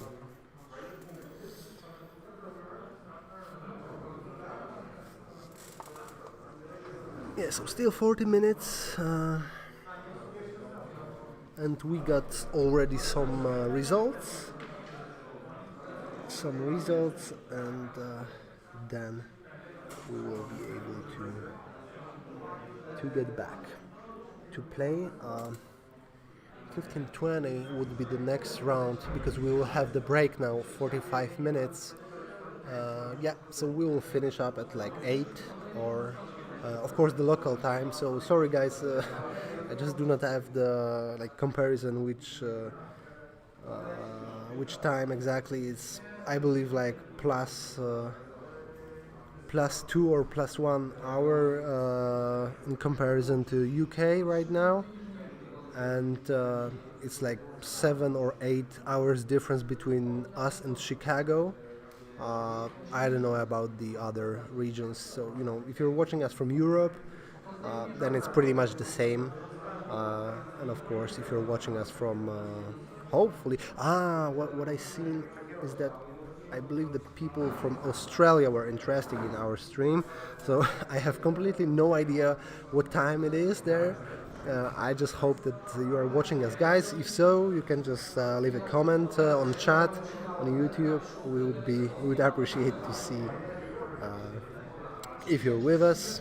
So yeah, you can just post up the countries. Where are you based? I don't know what is the how many people are watching us right now. I cannot see it.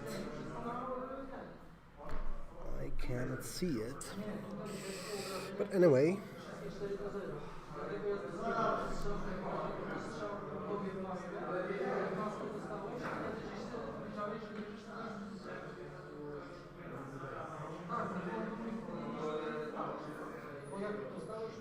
okay, so like 24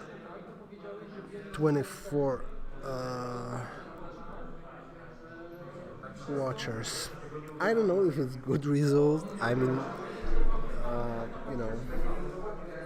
there is not much there are not many. Sorry, there are not many Armada streams nowadays. So I just don't know.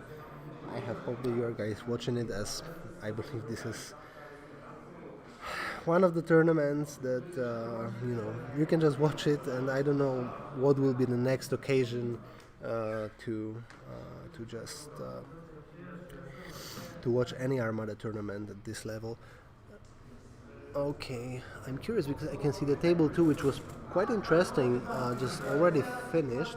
I'm about to find out the result, and I can see that Starhawk is taking damage. Cases if Grzesiek will be able to eat it before the end of the game. If he will, then the result is pretty good for him. Of course, question is, everything depends on scoring points. I can see now he just triggers, he just attacks the dash, not dash, sorry, YT2400, hit, crit, and that's it. I don't know, he just lives at, I don't know how many points left. But he's doing it pretty well. I mean, he's putting his squads on the way of Starhawk, so he can make sure that he will be able to just attack the Starhawk even without the squad activation. So, if he will do it properly, he will be able to put the squads on the way for the Starhawk for the last round. Do not activate them. Let the Starhawk overlap or maybe Starhawk will be actually dead. It's interesting if Grzesiek will be able to be a bit more greedy, and just score some points on the rear, and then and kill it anyway. I don't know. We'll see. Of course, it's just better to kill Starhawk because it's 173 points. I don't think he will be able to punch him 10 times. So it's always just better. Of course, killing that additional YT. Oh yeah. So we got 11 damage on Starhawk. I believe the Pelta will be gone or is already. Sorry, I just missed a couple of things at the end, but there is not many things on the table already, so I believe it's easier to keep track it. One less, okay. To keep tracking it, but I cannot see the Pelta to have. Okay, it has 4. No, it has 5. So I believe it's already dead. So far, Matt, if the Pelta is dead, Matt will be winning for some time. It's 81 points, which would make it like 6-5 for a moment. But no, Grzesiek will just win it. But I think because if he will not kill the Starhawk, most likely he will just score some points on the rear, and that's it. Okay, and he will bump additionally. Yeah, so what is going on? He's bumping. He's taken 1 hit, so he will remain on 3 hit points. Oh no, that was the. Okay, sorry. So he when he took the damage from the Starhawk, he used the Reaper Cruise. That was the case. Yeah, I can see Grzesiek is moving just forward with Raiken. That doesn't matter. They are just skipping on activations. The other flotilla right now will be, I think, changing the dial with Leia. Or no, just adding the token, the engineering token. Yeah, just moving a bit forward. No, for Grzesiek, for Grzegorz, the most important thing is just to kill this Starhawk. If he will do so, then those points do not really matter. It will be just like 8-3.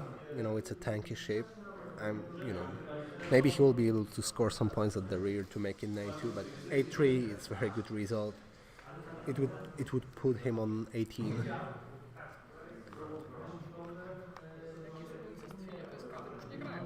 Słucham? Grasz do końca rundy. Zawsze. Tak.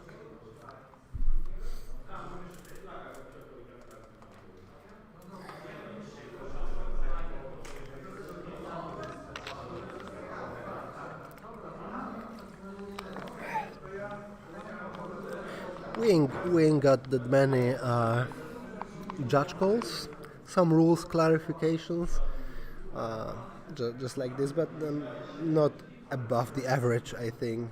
So pretty okay. So I appreciate that people are prepared and they just want to play the game to have fun. We're not requiring I don't know what kind of level.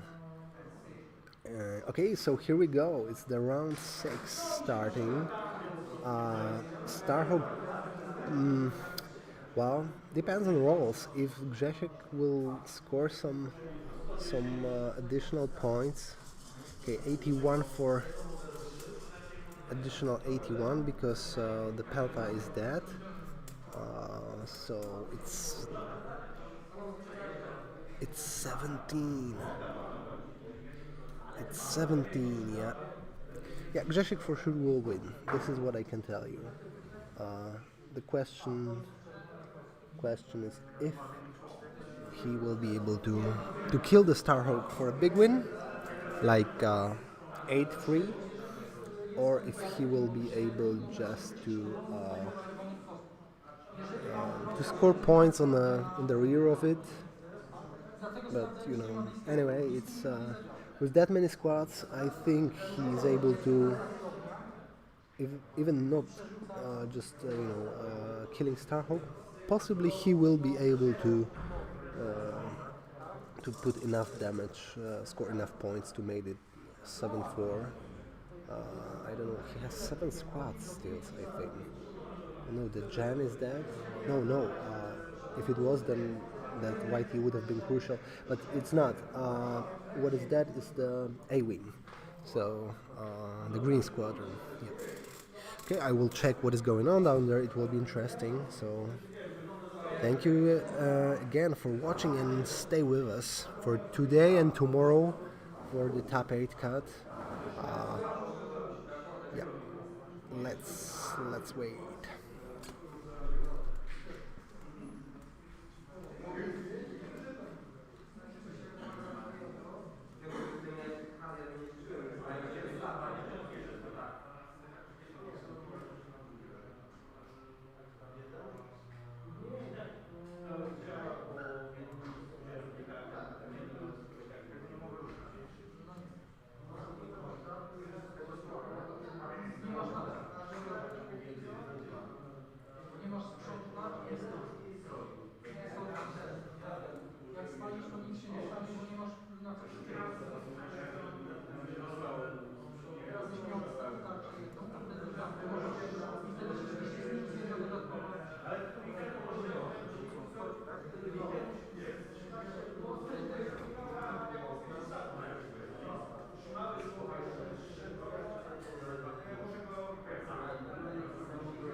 Wiadomo.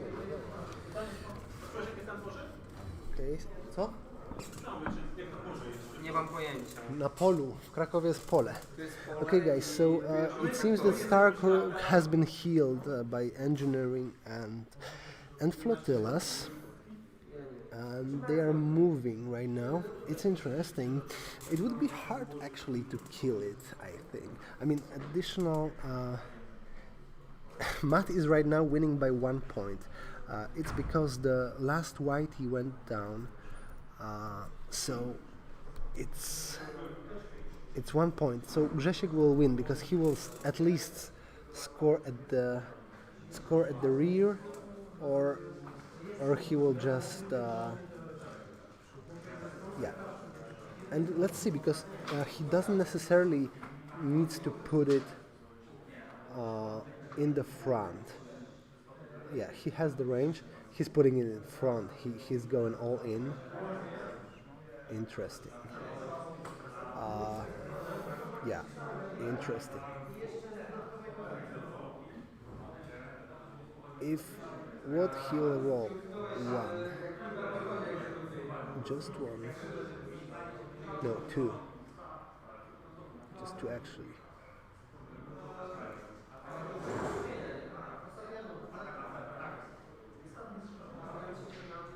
Ah, now he got blanks.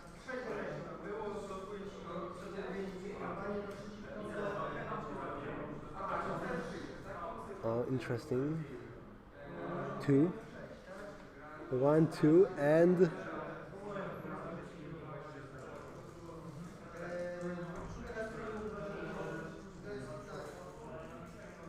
well, he lives on 1.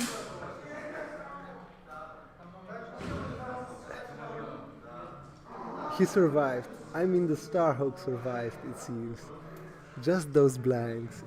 Ah, god damn it. We can see Grzesiek is expressing himself. No, but actually that was... well, he went all in. That was good. I mean, you know, he could have won. It's a 6-5 for him. For Matt, which is... No, actually, guys, that was a great game. I'm glad that we had it on stream. Just he was away from being tabled just 1 point, 1 HP. So that's a great thing. Okay, so both guys are actually still in play. They have like consecutively 16 and 15 points, which, you know, pretty much puts them in a very good spot for the future rounds, for the potentially top 8 tomorrow. So yeah, so very curious. What I would have done, I think, I would have just to make sure, I would have just put those squads on the back, just to have that win. You know, despite, I think he has not got the redirects, so that was the case. There was 1 shield at the rear, which means that Grzesiek would have need to score 1 additional hit, but at least he would be on 6-5, I think. Very interesting, but you know, Grzesiek cannot complain. He was rolling very well during the whole game. That was a great game. So that's pretty decent.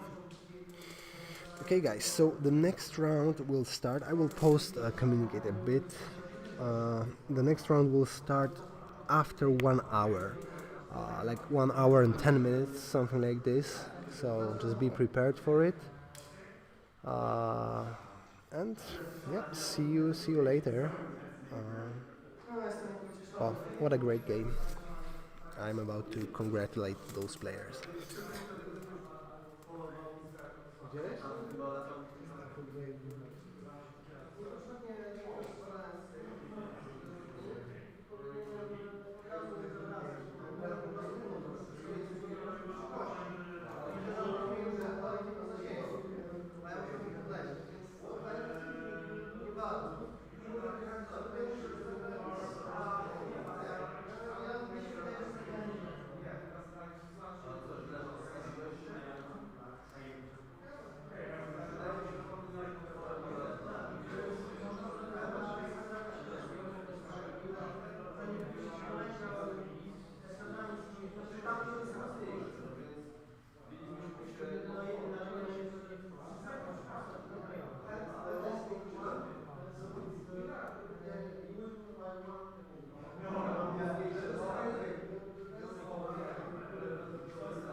Bo to wszystko są dowody, tak?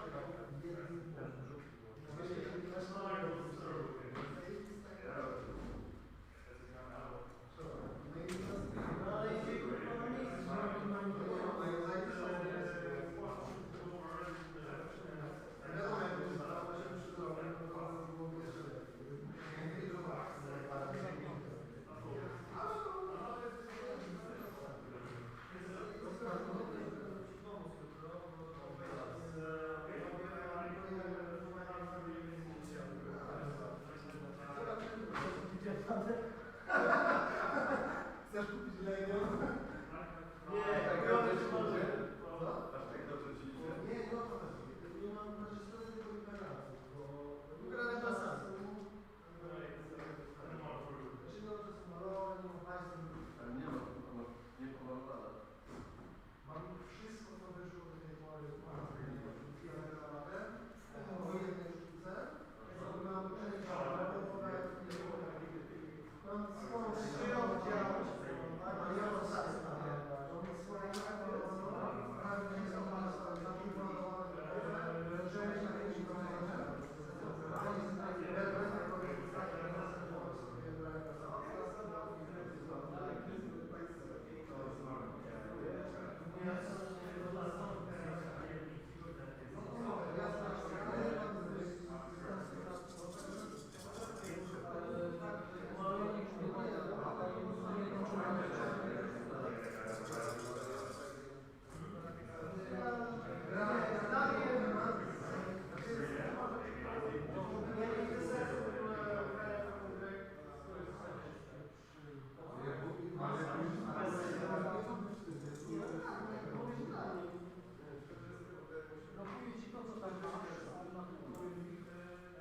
Mam część mam swoją przyjąć, ale ja mam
Strzeli po miesiącach.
Ile tego chcesz? Ewentualnie. Teraz zrobimy, każdy kto nie ma. No każdy kto grał na MPK kiedykolwiek, to już ma jedną co najmniej. Nie kiedykolwiek, tylko w zeszłym roku. I 2 lata temu też. Macie? Ja nie mam. Przyznać. Ja nie mam. Ty masz. Ja już mam. Nie byłem nigdy na MPK. No dobra, to daj. Nigdy? Nigdy chyba, No musisz, ty byłeś po prostu. Tak, niestety nie mogę. Dziękuję. Masz? Masz? Chłopaki, ja drugiego A jak zostaną, to rozdamy tam jeszcze. Bo to jest takie, nie będę dorzucał do prize walla, dajmy ludziom po prostu. Nie? No dobra, to też się tam daje. Okej.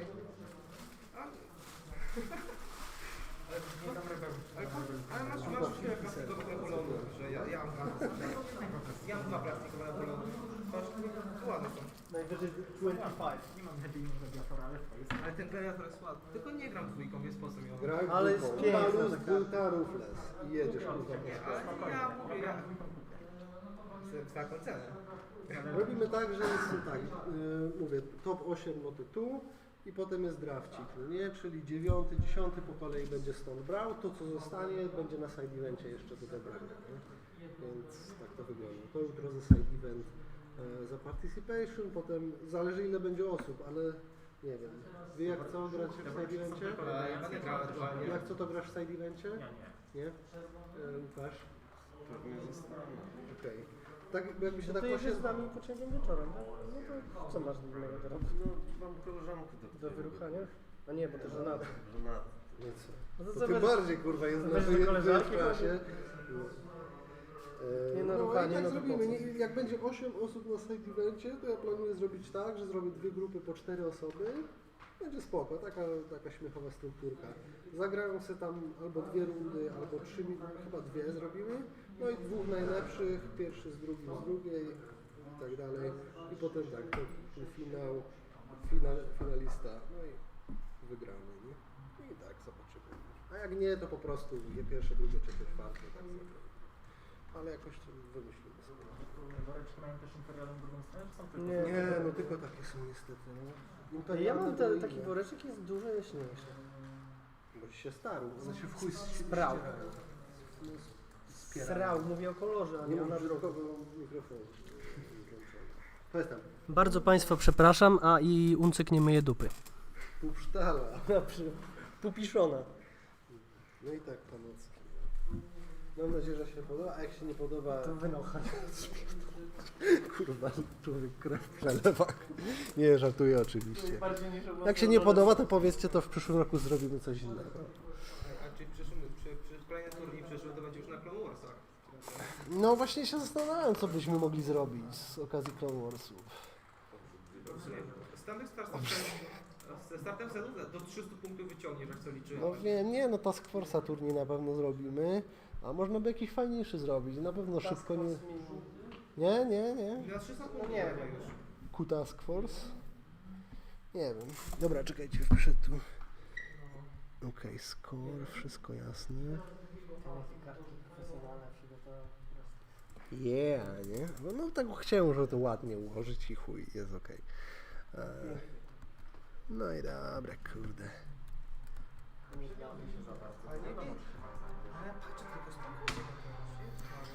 Spoko, nie no, możecie sobie popalcować, przecież co to za... Żaden już mnie nie interesuje. Okej. Co mam, to mam, a czego nie mam, nie czuję potrzeby mieć.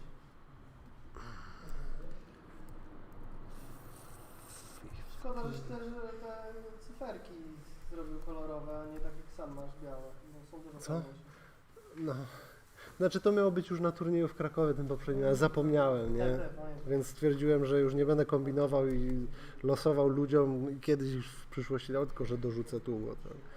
No co, to nie jest drogie, to Jacek może ci zrobić jak chcesz ten, no to ile on ci policzy za to, taki zestaw? To jest jednostronny token, to dychę, może mniej nawet, bo to małe ten. Więc myślę, że spoko. To jest, możesz sobie, tak, tak, dokładnie tak. Aczkolwiek przyznam, że te moje wyglądają, te co mi robił, wyglądają ładniej troszkę, w sensie niż te bo on użył tego białego, co jest do participation prize'a i jeszcze takiego żółtego fajnego. No ale to wszystko jest, mówię, fajnie zrobione to samo, więc... Powinieneś mieć czarne ze złotymi cyframi, tak jak wszystko masz. No już nie mam tak wszystkiego. Znaczy mam, a nie no, statki postawki mam takie, no. A teraz już nie maluję statyczki. Okej. Tu się kończy czas. Nie. Koniec czasu panowie. No 45 minut jeszcze.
Tym razem ja. 177.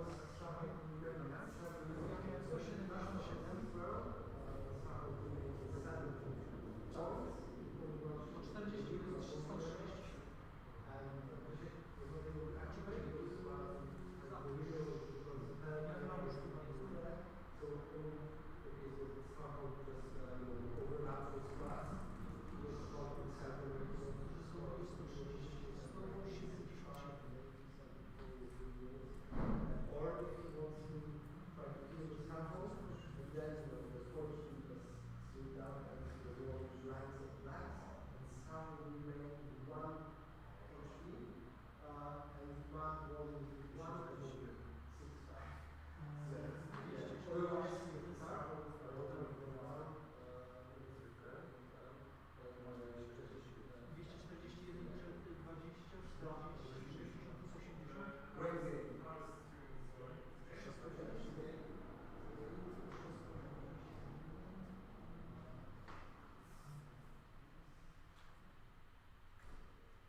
Daniel, karteczki dzieci do ręki, czy?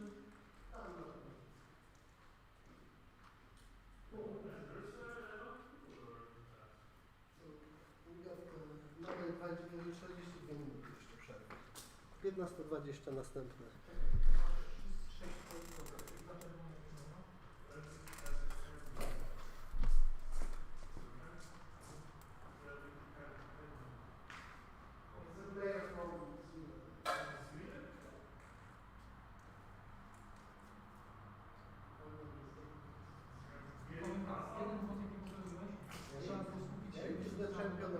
Wiem, ale ja dalej nie jestem pewien, czy też trafienia potem. Ja chciałem stwierdzić, że tak było. Tak było, bo ty żeś tam ściągał stamtąd tarczę.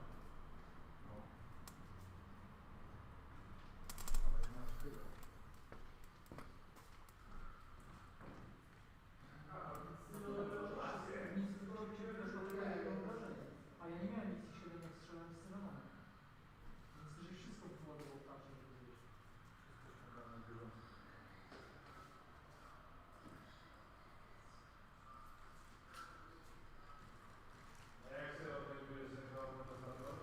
Samemu się ciężko komentuje i mam nudny głos jak skurwysyn, ale ogólnie chyba nie jestem najgorszy na świecie, więc...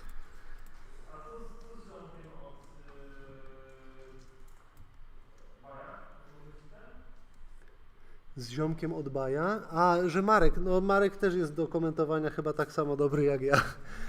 Też ma porywający wokal jak ja. Ale nie, no możemy, no można. No zobaczymy, kto teraz będzie miał Baja, jak ktoś by chciał.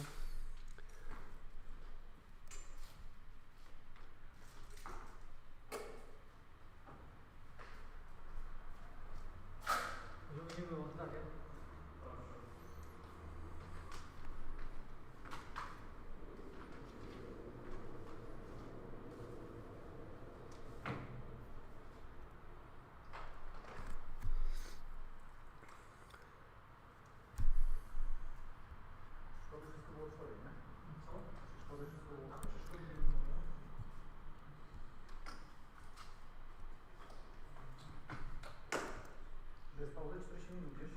Tak, jeszcze 40. 40 minut, 15:20. Mhm.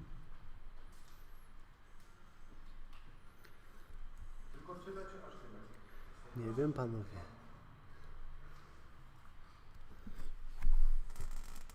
Kurczę, no, jak to można zrobić?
Byłeś z kimś?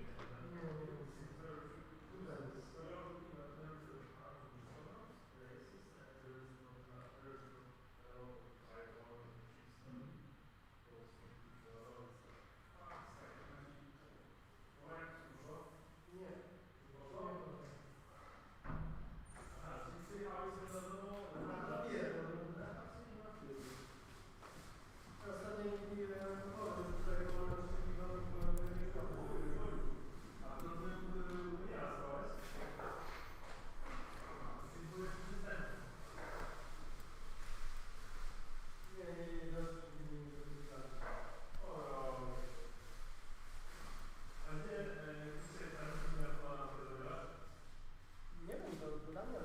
O co chodzi?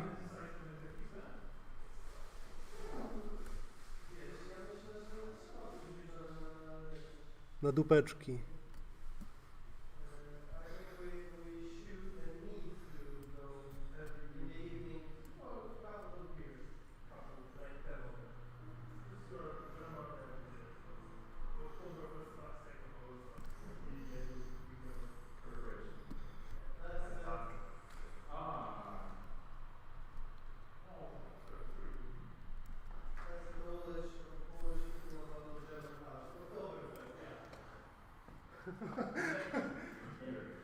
Because that's the most attractive for us, you know. It's clear that you're interested in it.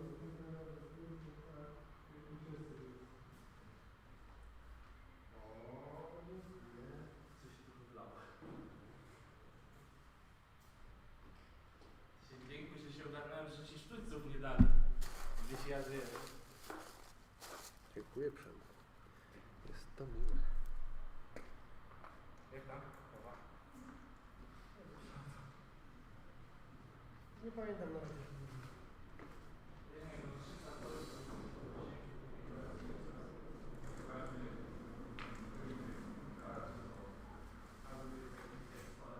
Ale to tobie jest najmniejszy przewodnik.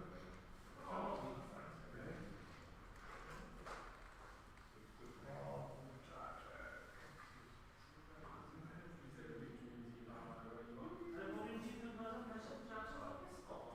Co? Całkiem spoko.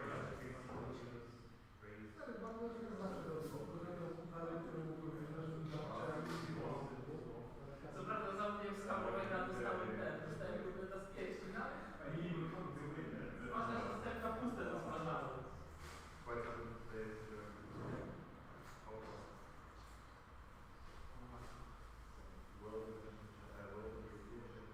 Ale nie wierzę, że wygrałem. Straszyłem tego, że pięknie jest lekka, straszyłem na teraz, nie wiadomo na gera. 8-3? Co? 8-3? No chyba tak, bo tam było 300 coś do 170. Kurwa, fajnie. Szkoda, że jutro nie zostaje, bo jestem mega ciekawy, by to poszło. O, niestety. Dzisiaj gram za teatr, gdzieś jest przemysł. Tu jest jakiś ten. A, tu. Będzie ustawę turbinę. Nie, źle, wydaje mi się, że muszę się wybrać. A pognali, że ja A mam to z moim City. tam, który dobrze odbrzeg jest dobry. Mam? Tam, który dobrze odbrzeg jest dobry.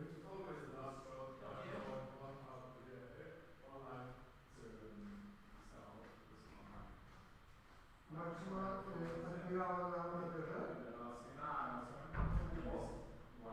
No właśnie niekoniecznie, bo ja bym chyba wziął Surprise Attack i właśnie ona gra podstawowe postaci. Tak, bo on nie miał konto. Nie był w stanie z pierwszej którzy strzelić, to jest tak trochę...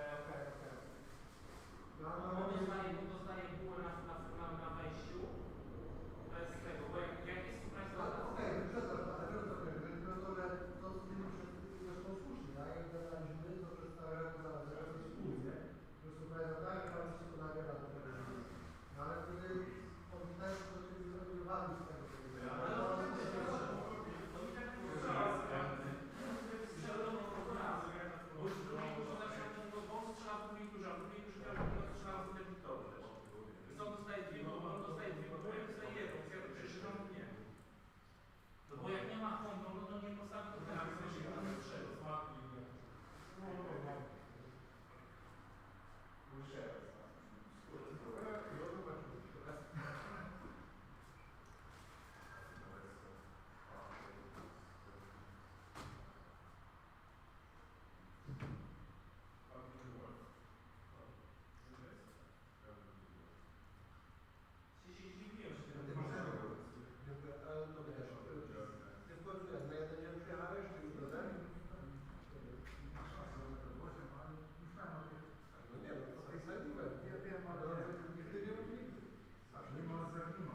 nie przypilnował tego, nie jest w stanie mi tego wytłumaczyć, nie jest pomocy. Bo jak przyjmiesz od razu, jak musisz się to nie jest niespodziewanie nic. Ale wiesz, jeśli... Znaczy nie, no to trzeba taki pomoc dla zdrowia, no bo ja nie wiem, że on się nałoży. Na pewno, to nie jest tak. Może się tak, a może się nie... Albo ja się, wiesz, każdemu się zdarzało. A któremuś z was się pomawiło? Wiesz, jeśli jest w stanie ci wytłumaczyć, że to jeszcze rano do ciebie wiem, ale logiczny sens, bo tego zawsze możesz a to wchodzi na przykład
słabo, to jeszcze potem się zaznaczyć.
A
Napoleona od tego, Napoleona od, nie wiem.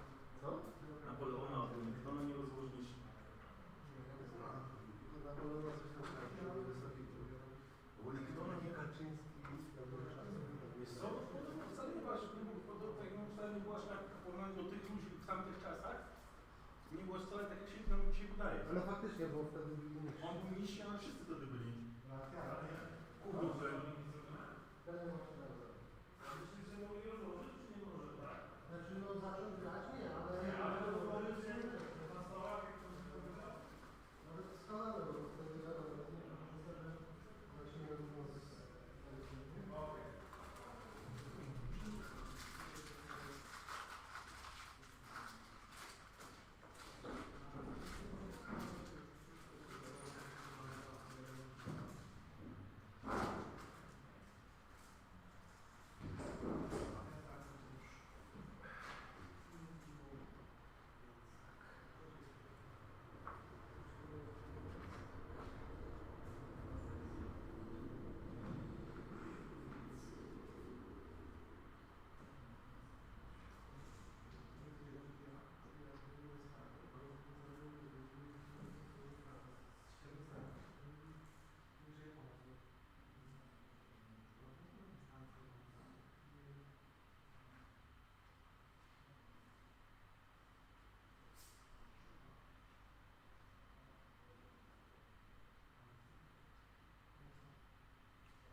pierwszy, table 1, Sebastian Rauscher, Piotr Świetlicki. Table 2, Niedzielski, Sellwood. Stół trzeci, Przemysław, Ludwin. Stół czwarty, Kostuch, stół piąty, Marcin, Populacja z Jakimś. Szósty, Mariusz Gruba, Sebastian Wody. Siódmy, Marek Wawa, ósmy, Mateusz Biela. Dziewiąty, Krzysiek Bryk, Wawa. I Marcin Wawa.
Okay guys, so generally we are back. It seems that Matt will remain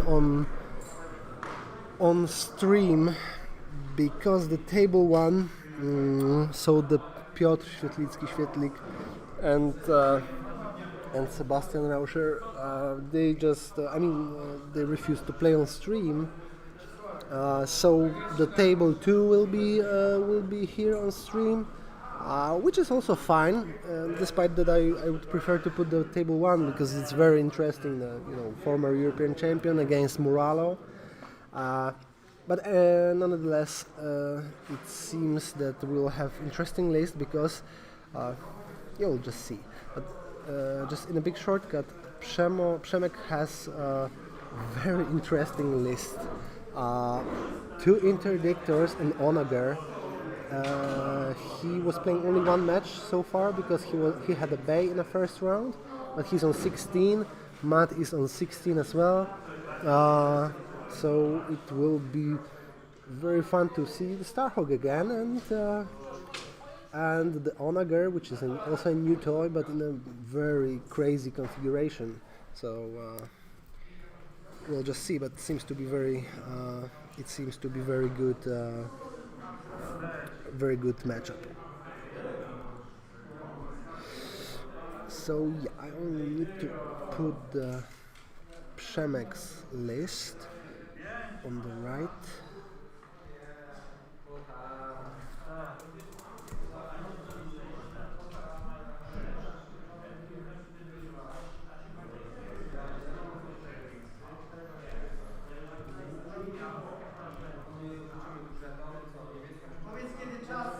Mhm.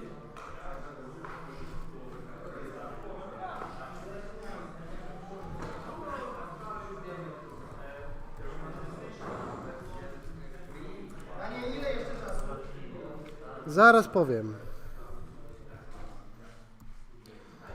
Okay. Let's see.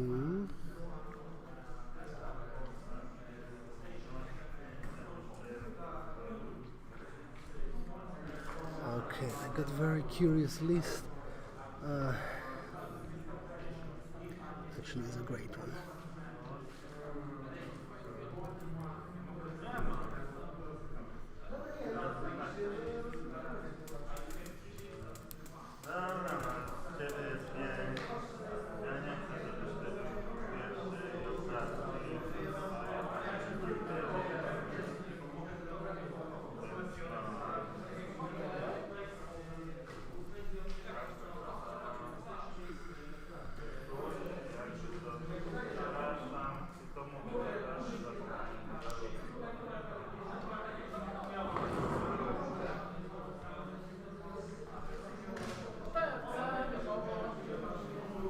Okay, we got it already. Yeah, and I just need to edit the score, which I will do. However, I need to check what is the objective of the game for this game. Just give me a moment.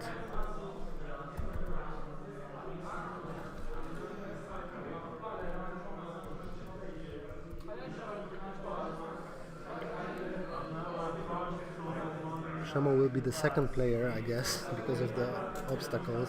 I mean, objectives, sorry. Okay, one moment, please.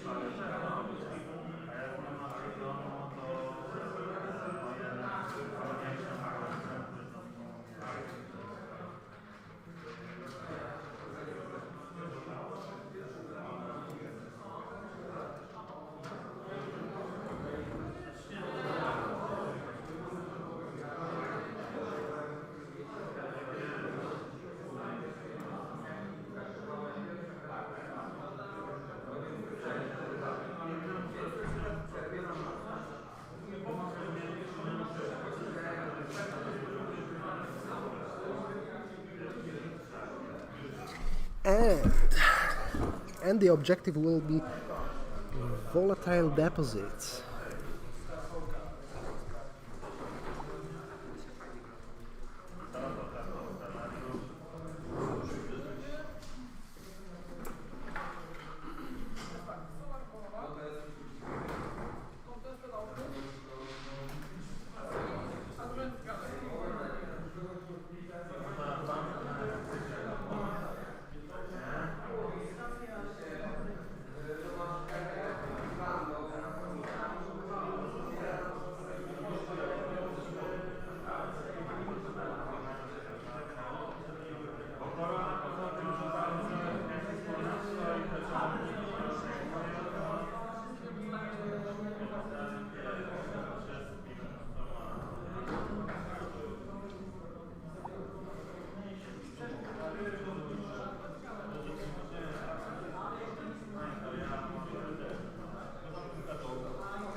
Okay, so we got a very interesting matchup ahead of us because if you encountered such list, if you ever encountered it, if you ever seen, it's basically, I'm of course speaking about Przemyk's list. I won't be referring that much to Matt's list so far, as he was playing on the previous game on the stream, so we were just able to see what is the capability of this list.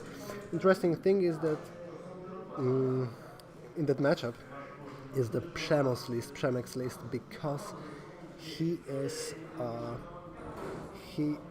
has the list based completely on objectives and brutal combos of those interdictors. So we got Admiral Constantine, which is manipulating the speed, and it's on Omegar. Then we have the Intel Officer for the obvious purposes. Then the Gunner Chief Vernilon. I'm wondering what dice he will choose. I believe maybe accuracy. I think at least. Then we have ordnance experts, orbital particle cannons, and cataclysm. So he's able to shoot in first round because the commando is contained on the other interdictor. The interdictors are very cool. One has the Taskmaster Grind. The other has the Hondo. Both have decaps, heavy ions. The one has the Overload Pulse, projection experts to cover that Onager. And G8 experimental projectors, Gravwell projectors. So they are just manipulating the speed. Możemy poprosić o pomoc? Tak. Jak to dokładnie działa dla pierwszego i drugiego gracza? Okej. No czyli tak, drugi kładzie wszystkie... Kto jest drugi? Ja. To kładziesz wszystkie obstakle poza robalami, no i bez stacji, nie? Czyli Stacji tylko 3 skałki i debrisy Czyli 2. 5, dobra. 5 robale wchodzą na koniec pierwszej rundy. Wiecie, jak działają robale ogólnie, nie? Strzelają do eskadr na początku fazy eskadr, do tych w zasięgu 1, spadają, więc przez fazę eskadr ich już później nie ma, na koniec rundy dokładasz je do chyba 2 różnych. I to kto je dokłada? No ty, obydwa kontrolujesz. The second player places the 2 exogord obstacles, each touching a Czyli different w sumie obstacle. nie będziemy ich używać. No jak nie macie eskadr? Ja mam. Okej. No to przeciwko sobie nie będę ich wystawiał. No wiadomo, ale wystawić musisz. Dobra, i special to jest tak, że kiedy Mateusz będzie nachodził na asteroidę ze swoją eskadrą bądź statkiem, który nie ma jakiegoś żetonu obrony, który miał. Odrzucony, tak. To go odzyskuje na... Tak, odzyskuje na czerwoną stronę. Dobra. Tylko nie skater. Tak, nie skaterowy. Natomiast kiedy one of the second players to kiedy ty się wpieprzasz na asteroid, bo to tylko asteroidy, pamiętajcie, debrisy są jak normalne debrisy. Na asteroidach się odzyskuje, więc tylko na 3 kamykach i ty masz, tobie wraca na pełny, na zielony? Tak, na zielony i jeszcze dodatkowo nie saferujesz rundów za asteroidem, nie? Jeśli to statek. A na wszystkich 5 mogę kłaść robaki? Robaki na wszystkich 5, ale leczą się statki i eskadry tylko na kamykach, na asteroidach. Okay, so some rules clarification for the asteroid tactics. Okay, getting back to the point, I can see Przemo just put all those tokens on the table, and Matt is about to set up the flotilla. The case is that those projectors are just forcing him to put the ship. I believe it's speed 1. Okay, because it seems. Let me clarify it.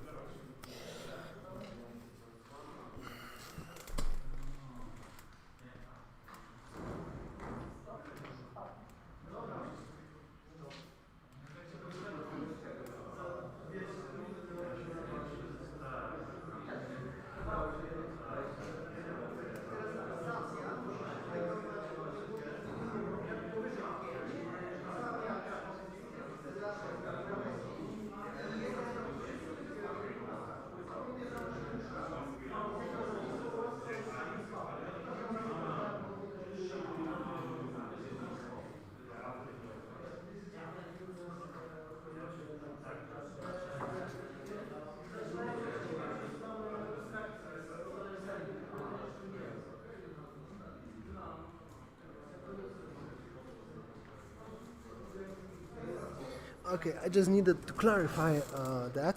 So yes, he put those graph wall tokens in the deployment zone of Matt because at range 1-3 the ships just are just forced to be set up at speed 0. The case is that this rule comes into play after at least one interdictor is just set on the table, and that's why Matt put the first flotilla on the speed 1, and that was the case here. Yep. So that's the deployment case here, and let's see what will be next. Okay, we can see Onager going into play. Yep. However, I don't know if that flotilla is not just covered by the dust field. It might be. However, it doesn't really matter that much so far because, of course, there is a gravity rift. Shift route, I think this is the one. Sorry, I'm not familiar with those names, but there is a token that can allow him just to move the obstacles, just move them up to speed 2, I think. So yes, this is the case. It would be very interesting to see what will happen in this matchup. However, of course, it will be very difficult to commentate. Oh yeah, so he's placing Starhawk, that's what I thought. So he's putting Starhawk here, away from the third interdictor, and just so he could set it up on a proper speed. Yeah. So the case is that Przemek is not really doesn't really want to engage. I mean, he could not engage if necessary because of the token, because of the tokens that he can just earn scoring on those objectives. Słyszymy? Okej, jasne. Dobra. Nie ma problemu, bo ja i tak chodzę,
Okay guys, I'm back.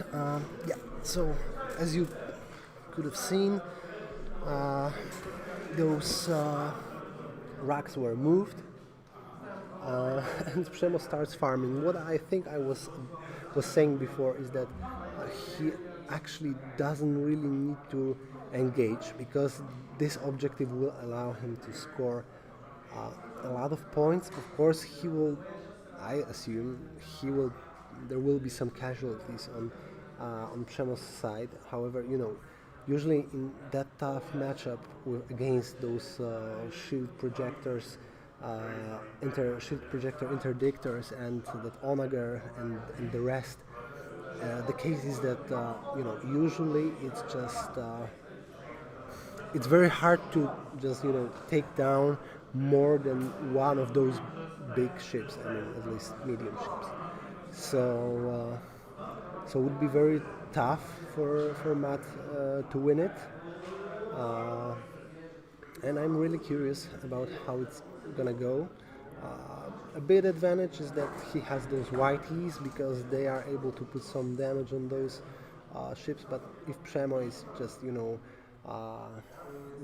recovering shields, then he do not care about those 4 potential damage. So it's only a bit support, but not necessarily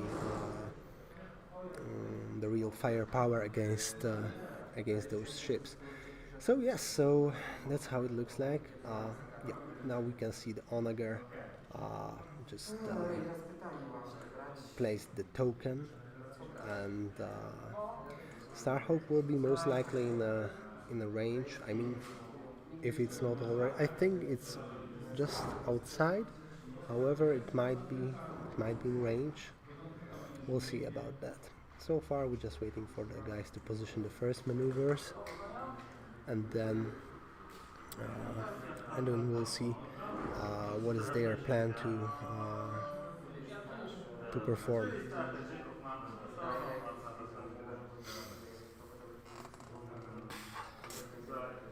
Yeah, so we can see the move with Flotilla. That was Nav, I think, because of 2 clicks at the first yo. Yep, it's far away from the token, the Onager's token, so it's pretty safe. But although the Mat won't be able to farm on that first asteroid, so Przemek is mostly scoring on asteroids. However, the Mat prefers just a combat. We will see how many points will be Przemek able to achieve,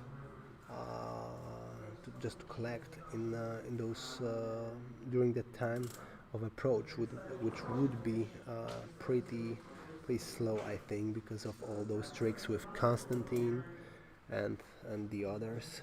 So we just need to wait and see. However, Matt needs to be very cautious about all those tricks of the Przemek's lists, because there is a lot of tricks, there is a lot of triggers that you can just forget, especially when you were not playing before against that type of list. So that's very important for him. I believe he checked twice what is the capability of those interdictors, and that's good. That's good for him to remember what can happen when, and what he can do. So for the sake of I mean, if he would have got the Concord title, he would have it would be a bit better for him, because the speed 0 would not be that bad. But at this stage, it's very tough for him. And of course, I was mentioning only the farming. However, just remember that Przemek has a lot of firepower, because the HIE interdiction is on the top of the table from our perspective. So it will still be punching the opponent's ship, and that Onagar still rolls a lot of dice. So I'm curious how it's gonna go, but so far it just seems to be a very interesting game. We ain't seen it anything else like this before. Przemek is practicing with this list for some time. I know he was about to take it to some top tier tournaments, and he finally did, because he was choosing the different fleets before, but he finally did, and it seems that it works well for him, because he just won in the second round against a very good player, very good local player with a great list on Onagar as well. He managed to pull out 8-3 win. Yep, so seems to be very good. We'll see. Both guys are on 16 points, so after 2 rounds, so you know, average 8, it's very good. It's for sure enough to get into the cut. However, we need to see, of course, how it's going to go in this round, because only one of them can achieve victory here, which is pretty obvious. However, if it will be something around the draw, then of course both will be able to reach the top 8 without any issues, I think. However, if not, if one of them will be able to win, like to score high, he will be just, most likely he will be just already in a top 8, while the other one would need to count on a good result in a 4th round and jump to top 8. So we'll see. I'm curious how it's gonna go, but seems pretty fine. Yeah. Okay, so they are back to dials. So round 2. Yep, those white is approaching. That's not a surprise. We will see if they will put some damage on Onagar, but with those projection experts, I don't think that it would really matter, especially at this stage of the game. We would need to see what will happen later. And Matt needs to, you know, just use his activation advantage, just to first last Przemek. I believe actually from all those objectives, he chose the proper one. He chose the right one, because other ones are, surprise attack, and the yellow one, abandoned mining facility, I think. So most likely this is the best for this fleet. We'll see.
Okay, finally we are about to see some action, I think.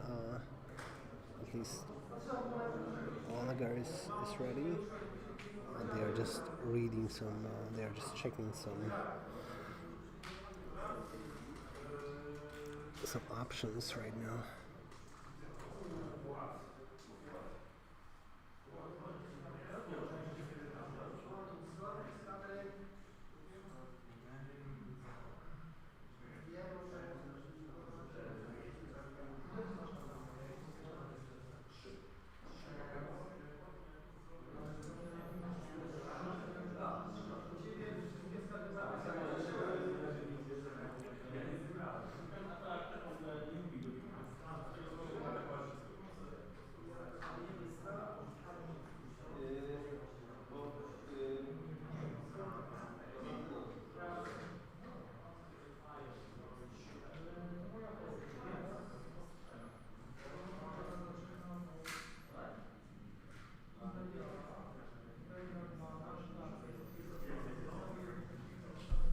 Okay, we got some rolls.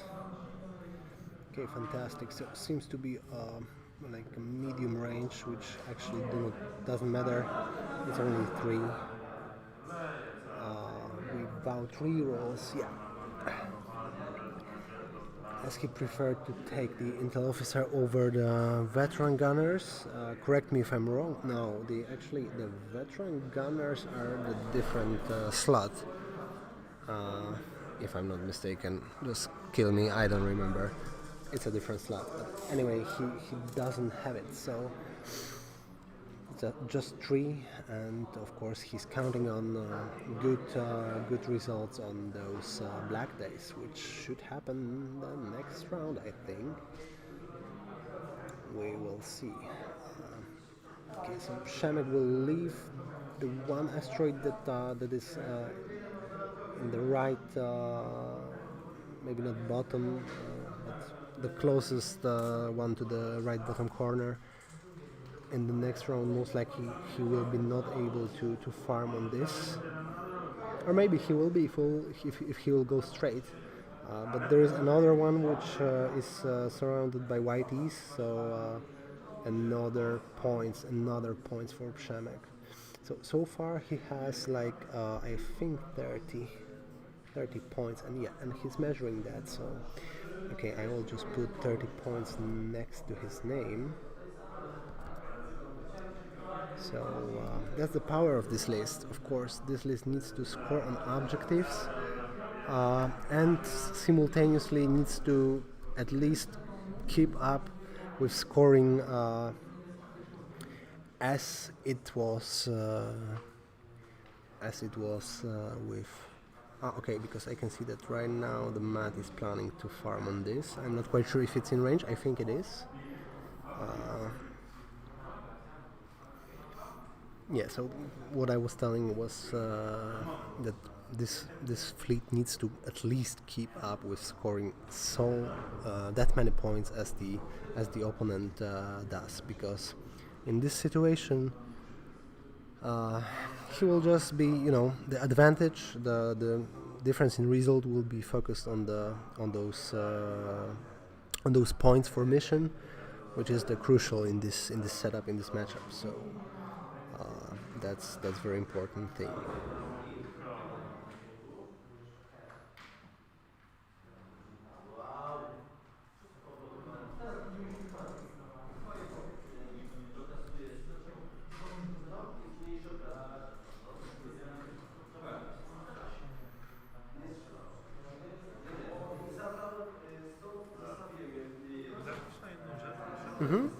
Okay, we got a judge call.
Okay, we had another portion of rules clarification, and seems to be solved right now. So yeah, we're back. Let's see what the people are saying on chat. Yeah, Australia is watching us. That's what I was wondering about. I'm glad to hear it, guys. Garrett, only 20. I mean, sorry, there were like 21 signed, but two guys just did not appear today. So it's 19. Sadly, it's only 19. We were hoping for much more attendance. I think that, people are just still cautious, and also the date was not that good for players, because the players that are regularly playing on our tournaments, on the local ones and all around Poland, they just eagerly participate in those tournaments. But today there is I cannot see a lot of those faces that I frequently see are not here with us today. So we were hoping there was a limit of 30 people because of the pandemic situation. The hall we have here, just the maximum capacity was like 30 people, but unfortunately there was not that many. Maybe the fact that this is not an official tournament, just run by community, the community championship. Maybe this is causing such situation as well. But that's how it is. Okay, so what else we have? Okay, so what do we have on the stream table? I've seen some hits by whiteys, but that's all. That seems to be all.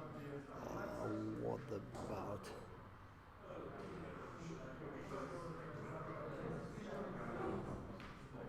Cheers from Sweden. Thank you, and cheers to you as well.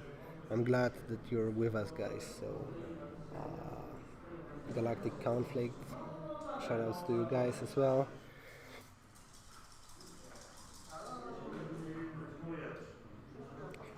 Escape Gaming and Gear. No, this is not table 1.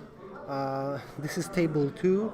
The table 1, they just refused to play on stream. I hope to put them on stream maybe tomorrow. And sorry for that, but that was very interesting matchup as well. But I'm also glad that we can see that double Dictor plus Onager list, because it's something that you're not seeing on the Armada tables quite usual. It's quite unusual list. So it's the first time I see it in action, and just believe me, I'm playing a lot of games, and that's the first time. I mean, this is the kind of list that I don't like the type of it. I mean, me personally, but I really appreciate it, and it's fun. I can see it's there is a combo here, so it's very tough. So I really appreciated that Przemek took it today.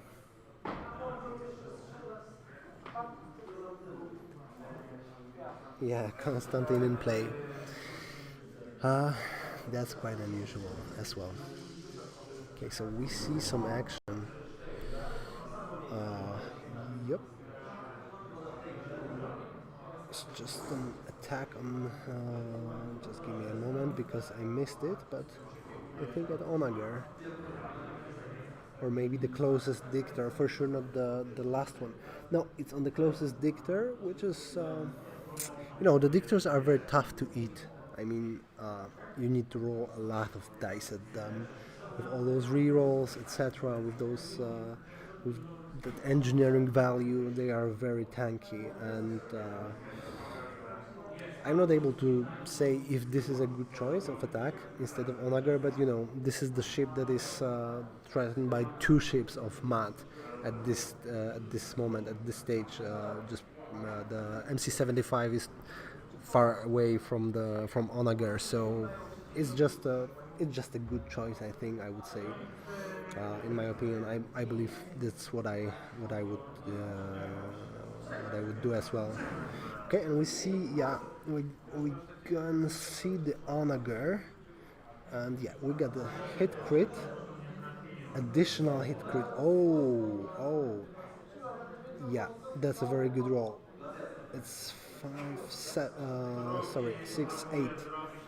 Yeah, he's choosing Vernilan. Oh yeah, that's good. 2. Most likely he's locking up 2 braces, and he needs to decide whether he would like to just discard one with a gate. I mean, he has the Valex, so the only thing is that the Starhawk, I believe, has been already activated, so he won't be able to restore that brace before the next round, but he can activate first, so he might be able to do it. Of course, if it's good for him, because he has the activation advantage, he can just wait for all those Przemex ships to come. And Onager is finally in range of Starhawk. I don't think that that this Dictor is in front arc of Starhawk. Actually, it might be. I will go and check, because there is a lot of things that happened here in the meantime, and I was not tracking them all because of the chat, for example. I will be just back in a minute.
Okay guys, so I'm back.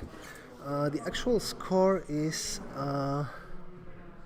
15 for Matt for one token that he farmed, and Przemo has already 60.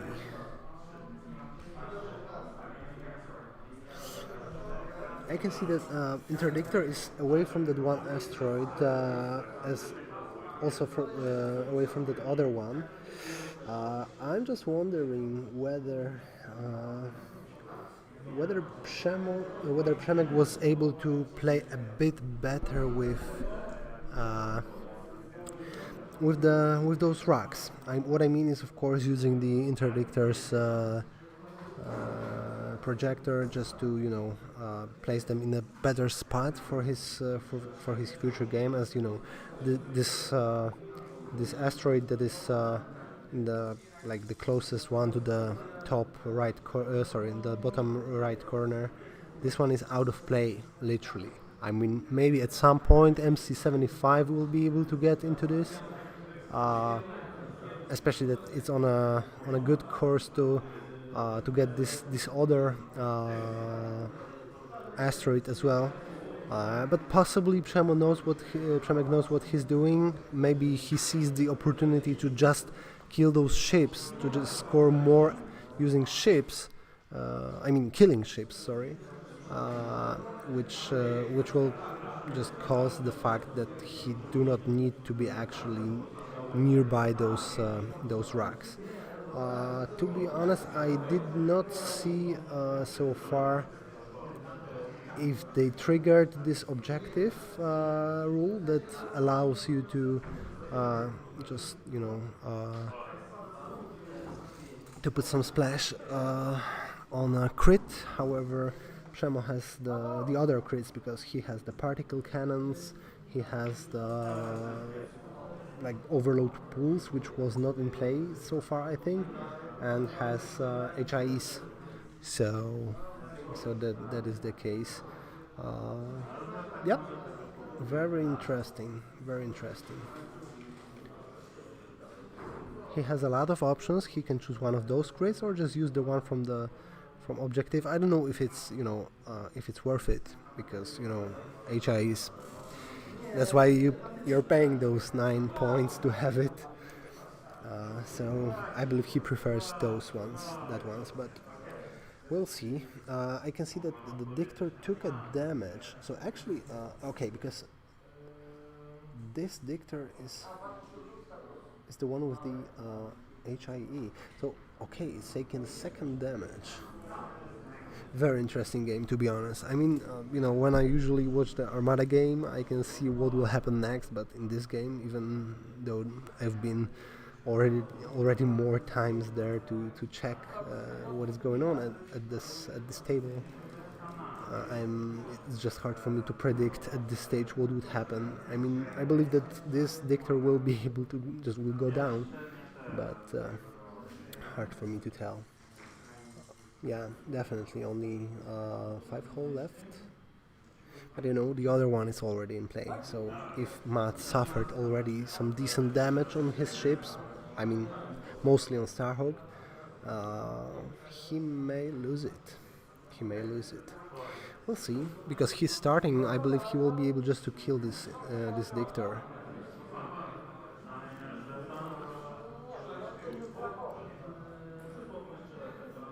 Okay, interesting.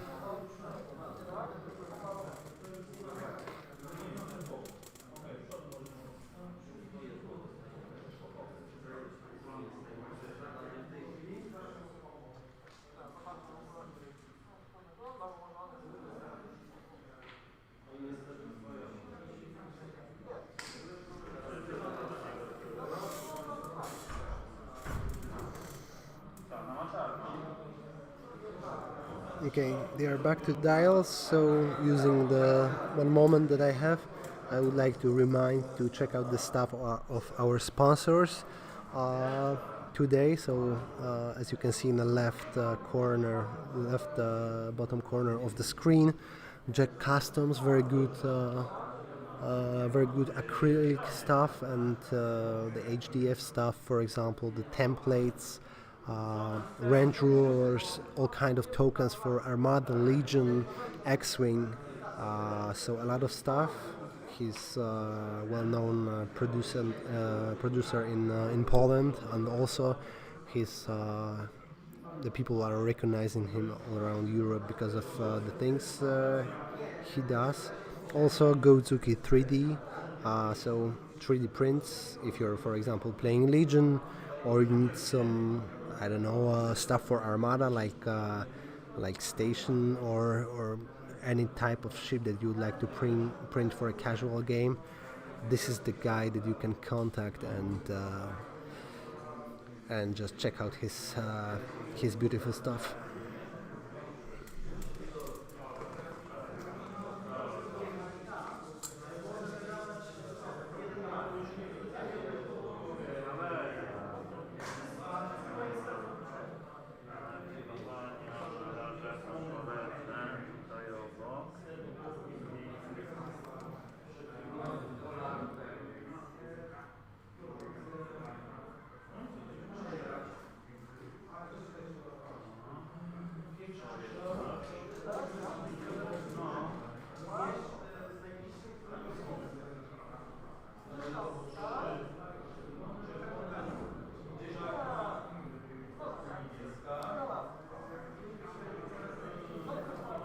To everyone that joined our stream recently, for example this round, I would recommend you guys to check out later. Of course this video will be available. Okay, just a moment, because I can see, oh wow, that was a decent roll.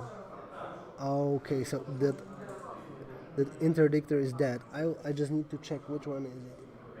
It's the one without Vernelan. So, sorry, the Varnalan is on Onager, of course. So that was the one with the overload pulse, yeah? I think so. I will just check to make sure, because I need to also check points. What I was just about to say is that this video will be, of course, available on our YouTube channel after it will just stop. After the transmission will stop. We will post it automatically on our channel. You'll be able to watch 3 rounds: second round, this round, so third round, and the upcoming fourth round. And there is just a piece of the first round. We had some technical stuff to do, and also, as I'm just a TO here. So I'm just organizer, but I'm also a judge. I'm commenting right now, so it's not that easy to just. Oh well, that was not a good roll on Onager. Yeah, but as I was saying, it's not that easy to keep track everything and do all those things simultaneously. So sorry about it, but as I said, first round we just.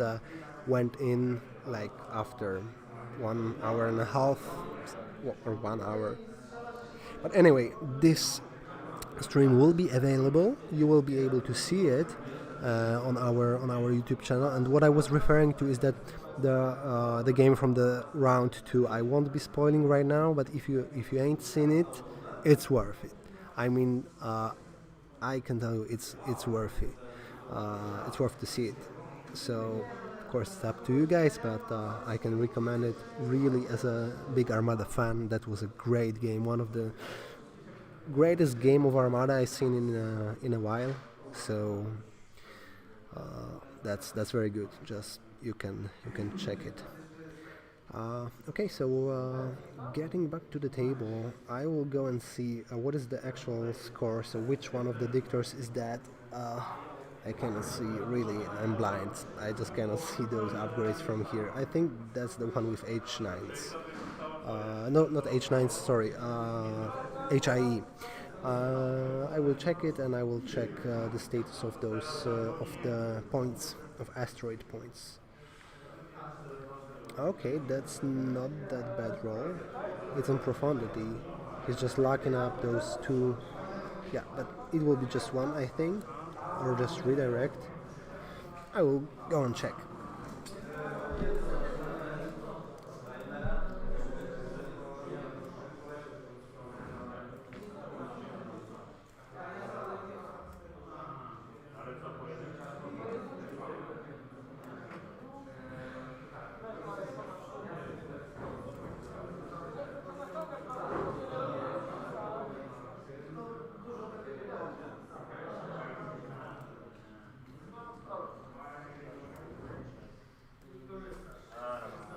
Okay, looking at okay, dobrze, tak? Wszystko? Potrzebujecie coś? Nie. Okay, I thought it's another judge call. Yeah, so I checked and looking at the expression of Przemo, he said that it didn't go the way he thought. Anyway, what his mistake was, I believe, just to not engage with all those three ships simultaneously. That's what you need to do, because otherwise that's what is going to happen. The closest ship will be just wiped out by the opponent. Usually this is how it is. Of course, Onager can keep up because has because of the long range, very long range shot. But actually, you know, he said that he messed up a bit, and their score it's 15 points more for Matt. Okay, we got some rolls. Yeah, so Dictor is using decaps and shooting at the front. Okay, the one that is gone is the one with the Taskmaster grinned. So with HIE, as I predicted, it's 126 plus 15. Okay, it would be 156. We get 156 for Matt.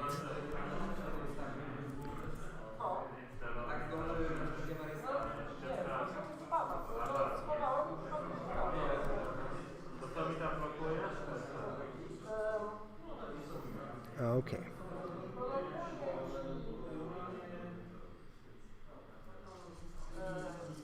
I can see there is some delay on stream. I mean, it's lagging a bit.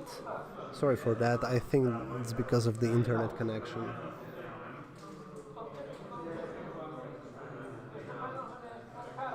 We'll see, but it's pretty okay, I think. Yeah. So we got Matt has a pretty good advantage. I mean, he's going for the top 8, I would say. Okay, in fact he took some damage, but you know, he's taking those. Okay, now it's a good roll. There is a double and 3 hits, I think. So this is the side shot or front by the Dictor on Profundity, I would say. Yep.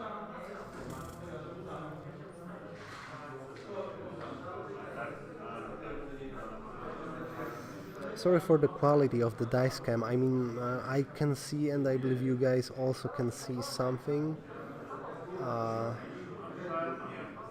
It's not very clear. I believe that's because, you know, usually when they are using those regular dice, not the... oh, there will be a crit. What is a crit? What is a crit? I don't know which one. I will check it. However, as I was saying, yeah, just, you know... it's not that clear, but if they are rolling the regular dice, the ones from Corset, they are just pretty normal. But those transparent regionals dice, despite that they are very, very nice, they are not very good for the stream, because they are not that. You know, the edges are not that sharp. So, but anyway. We can see something at least, so seems to be pretty good. Okay, we got some other matches. I wasn't spoken about that. Was not speaking about that before. We got some other matches. Very good match at table 2, which literally is table 1, because they, as I said, they just didn't want to play on stream. That was Moralo against the Sloan dual ship, and I can see that guys just keep up on killing squads. I have no idea if that will be draw because I was only like looking at it in one moment. I don't know how it's gonna go. The table 3 is Przemo Paluszyński with his Starhawk against Grzegorz, Ludwin, Grzesiek, who played the previous. Now you can see those corset dice are pretty sharp and visible on the cam. But getting back to the topic, yeah. So Grzegorz that played in the previous round on the stream is now facing Przemo Paluszyński, which you may know, of course, as he was located in UK for a long time, and he was playing Armada there mostly, and then he became a runner-up, the European runner-up in 2018. So it's a very good international player, one of the best Polish players that we have. Then there are some Starhawk versus Starhawk, but on the bottom tables.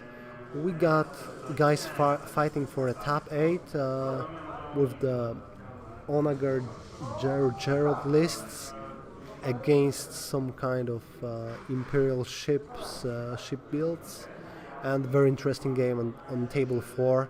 So current champion, the defending champion, Kuba. Okay, maybe a bit later because I can see a great roll. Oh, that was not that great, sorry, but the leading shots came in. And he is about to re-roll, yeah, red and black. Oh well, I cannot see. There is a blank, I think. 2 blanks on black. That wasn't a very good re-roll, but you know, those 2 accuracies. Nonetheless, I was speaking about the table 4 where we can see. Okay, judge call. We can see a judge call.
So I was speaking about table 4,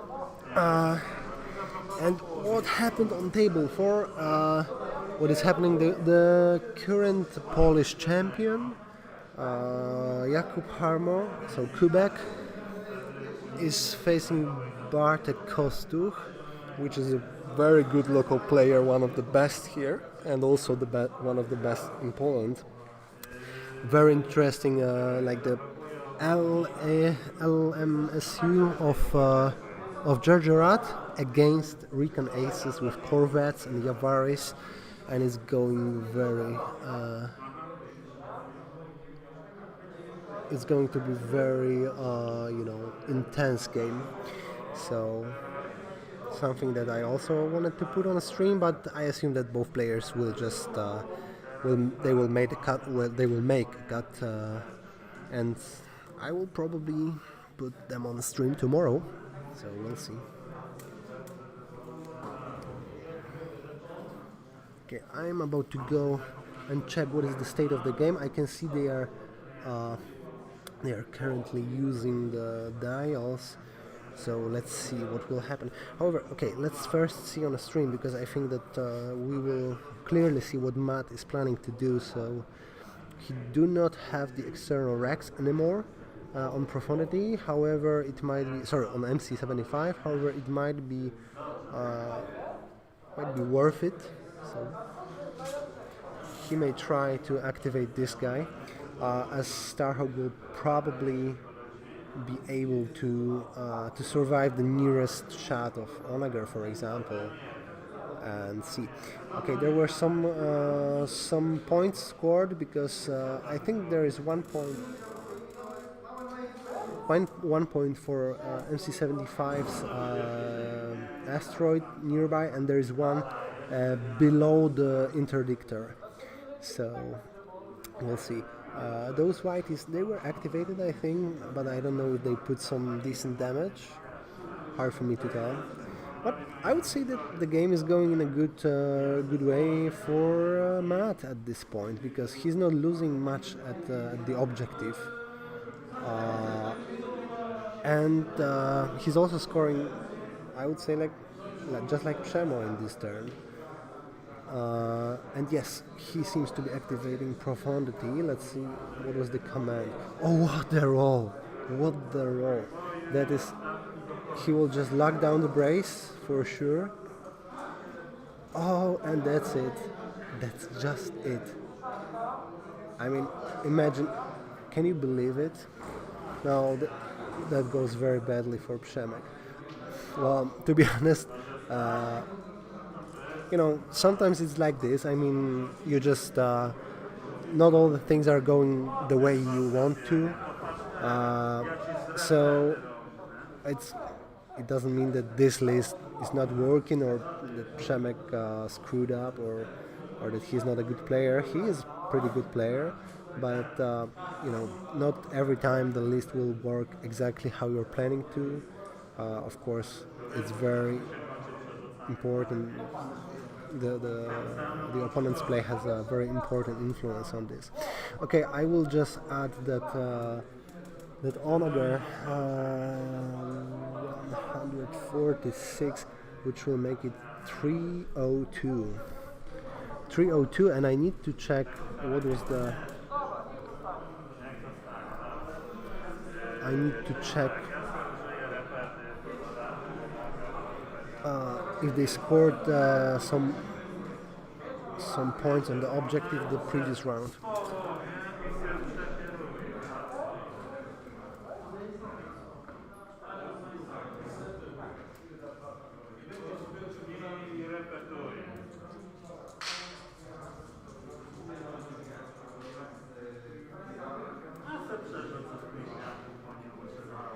Yeah, just 15 additional points for both guys, so it's 317 for 75. 275, sorry. What is the roll?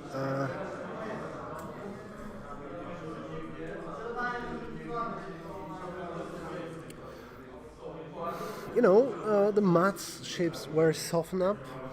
I think actually if Przemek would have put that interdictor into play earlier, so if he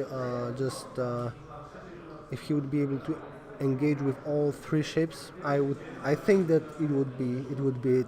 I mean, he would have been able to, I would say, like, just soften up the Starhawk and then kill Profundity and finish up Starhawk, or any other way, for sure. I mean, maybe not for sure, but he would have been a very good favorite. But in this situation, it's hard to say. I mean, the case now is if it's obstructed by the dust field, the gas cloud, sorry.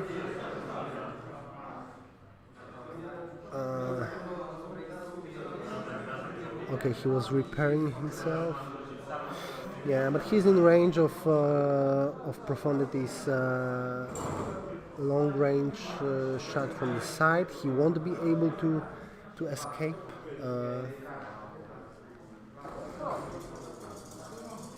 I mean, actually, he might be if the Starhawk will move. However, yeah, it seems that he's just speeding up with the flotilla. I would have tried to block him with this flotilla. I mean, if the Starhawk is going further, I do not see. No, he wasn't activated. It has not been activated this round. So I think I would have just put the flotilla in front of him. But he's saving points as well. It's good because that interdictor for sure do not have decaps already. I can see it's been just discarded. So, yeah, the case is if they will be able. Okay, he was changing the dial from Leia, I think. Yeah. Is he? Yes, and a ComsNet. Okay. So pretty good choice. I think it's engineering most likely. I can see it's the such token. If he had this token, that means Leia also had it. So he's changing the dial and moving this way. So flotillas most likely will leave. The question is if Przemek will score on anything, if he will be able to kill anything. I mean, Starhawk will be in a double arc, but Starhawk will be able to move first. So if the Starhawk will be able to fit in here. No, actually, even without it, I think that's the Starhawk now. He's healing himself. Actually, I don't know if he needs to do that without Constantine, without anything, like just with only one ship that is doing anything in this case. I do not see that. Also, I believe MC75 will be able to score points on that rock for the next 2 rounds. Yeah, very very tough, but I think it's we're about to be finishing.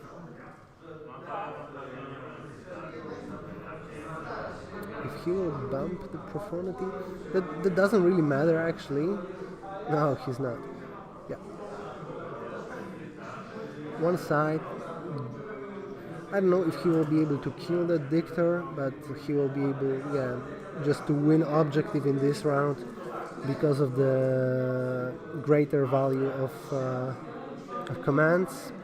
He's most likely as well scoring the other one. No, Matt is playing it very good, very well.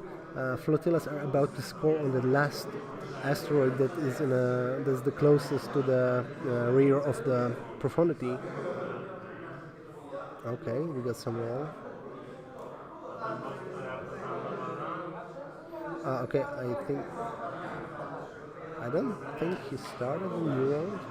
Sorry guys, just kill me. I lost tracking at some point and no, but they were not checking the dials. Oh, okay, so that's the case. So that was the profundity. If he's at range,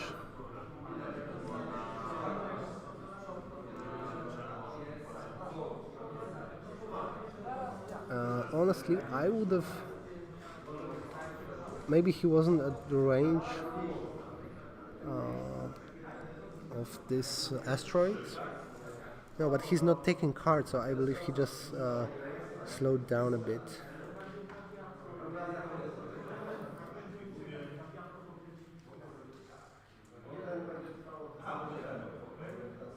Yeah, that was the last activation. Okay, so I thought that profundity was already attacking. Anyway, nothing, just a blank. Now, Matt is playing this very well, despite the fact that he might just bump that Starhawk. Maybe he was not willing to risk, but I would say that this profundity is rather safe. Yeah, now they are They are measuring YT 2400s, how much they can, how far they can fly. Yeah, but as I was saying, we're just about to be, see, let's say, the end of the game. Depends on the rolls, of course, but it might be the case that this interdictor will go down as well. It's possible. He plays it he's playing that very well.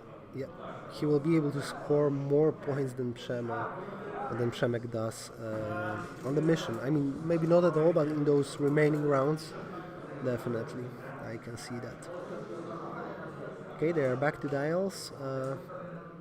I think the Hawk win this one, so it should be just another 15 points for Matt. I will just confirm it. I will just confirm it after the first activation.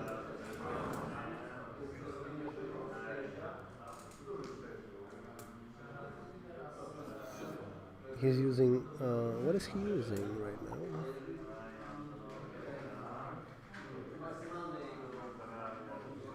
now? That was handle, the Przemek's handle. Okay.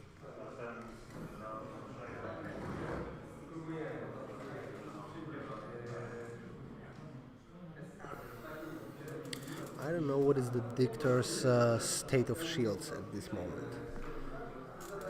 I have no idea, to be honest, but even though he might be able to catch him, I mean, if Starhawk is shielded, or if it has the engineering, he just might be able to bump the profundity, remain in the same spot, and then just shot at Interdictor once again with the same arc in the next round. So actually that might be it. If those two shots will be enough, then definitely he will be able to just to table Przemek, but it would be a very high result. So yeah, we'll see. Very interesting. I'm just wondering what is going to happen right now.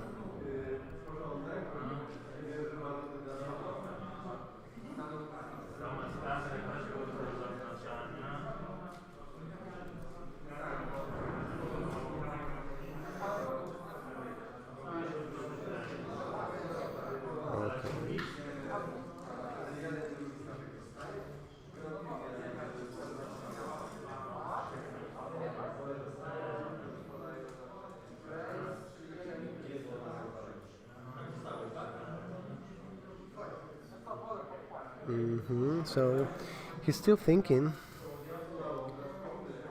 Okay, interesting. Yeah, maybe he wants to maximize. Yeah, not a bad choice, I would say. He wants to see what the Dictor will do, meaning that most likely the shields on that Dictor are not that, it's just not. They are not putting him in a very great position to show.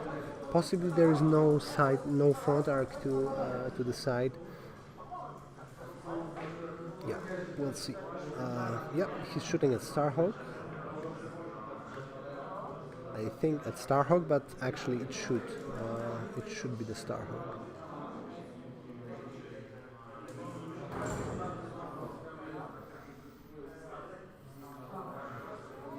Okay, let's see.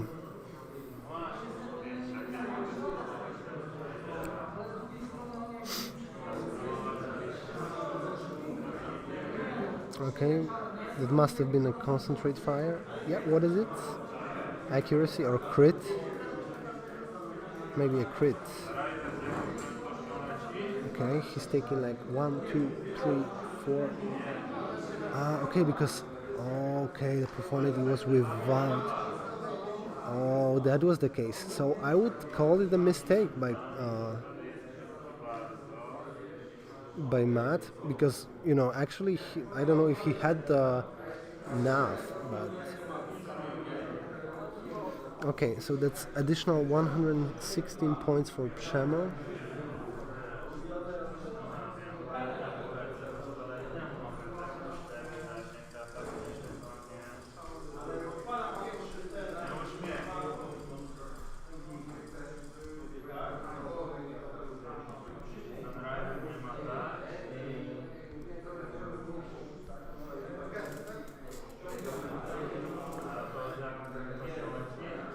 He's rolling at the back right now.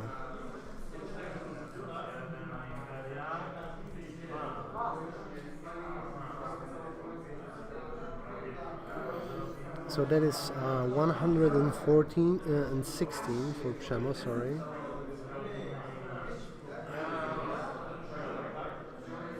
So 191.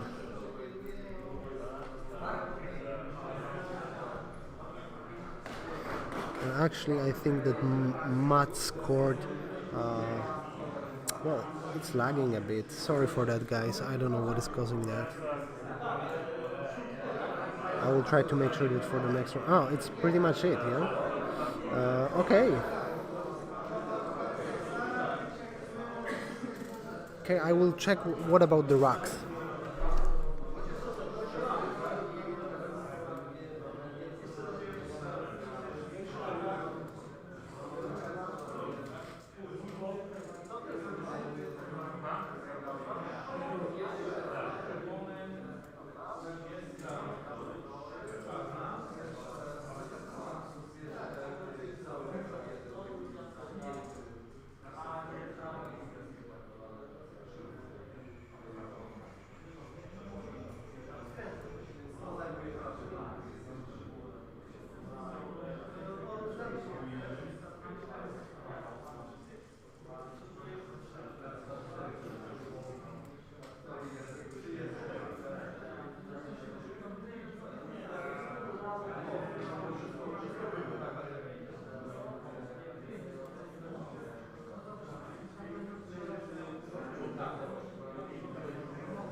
Okay, so 347 to 191. Yep. So that makes it 8-3 for Matt, and you know, I would say that Matt is already in the top 8. I think. Despite, I don't think that he will lose 10-1 in the next game.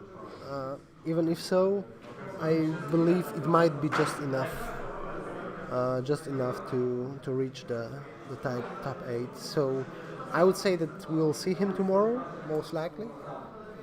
But we'll see.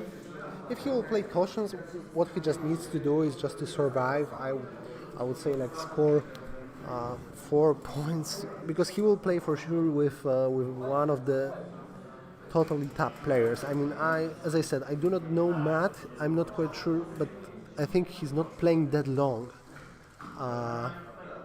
and that's the case here.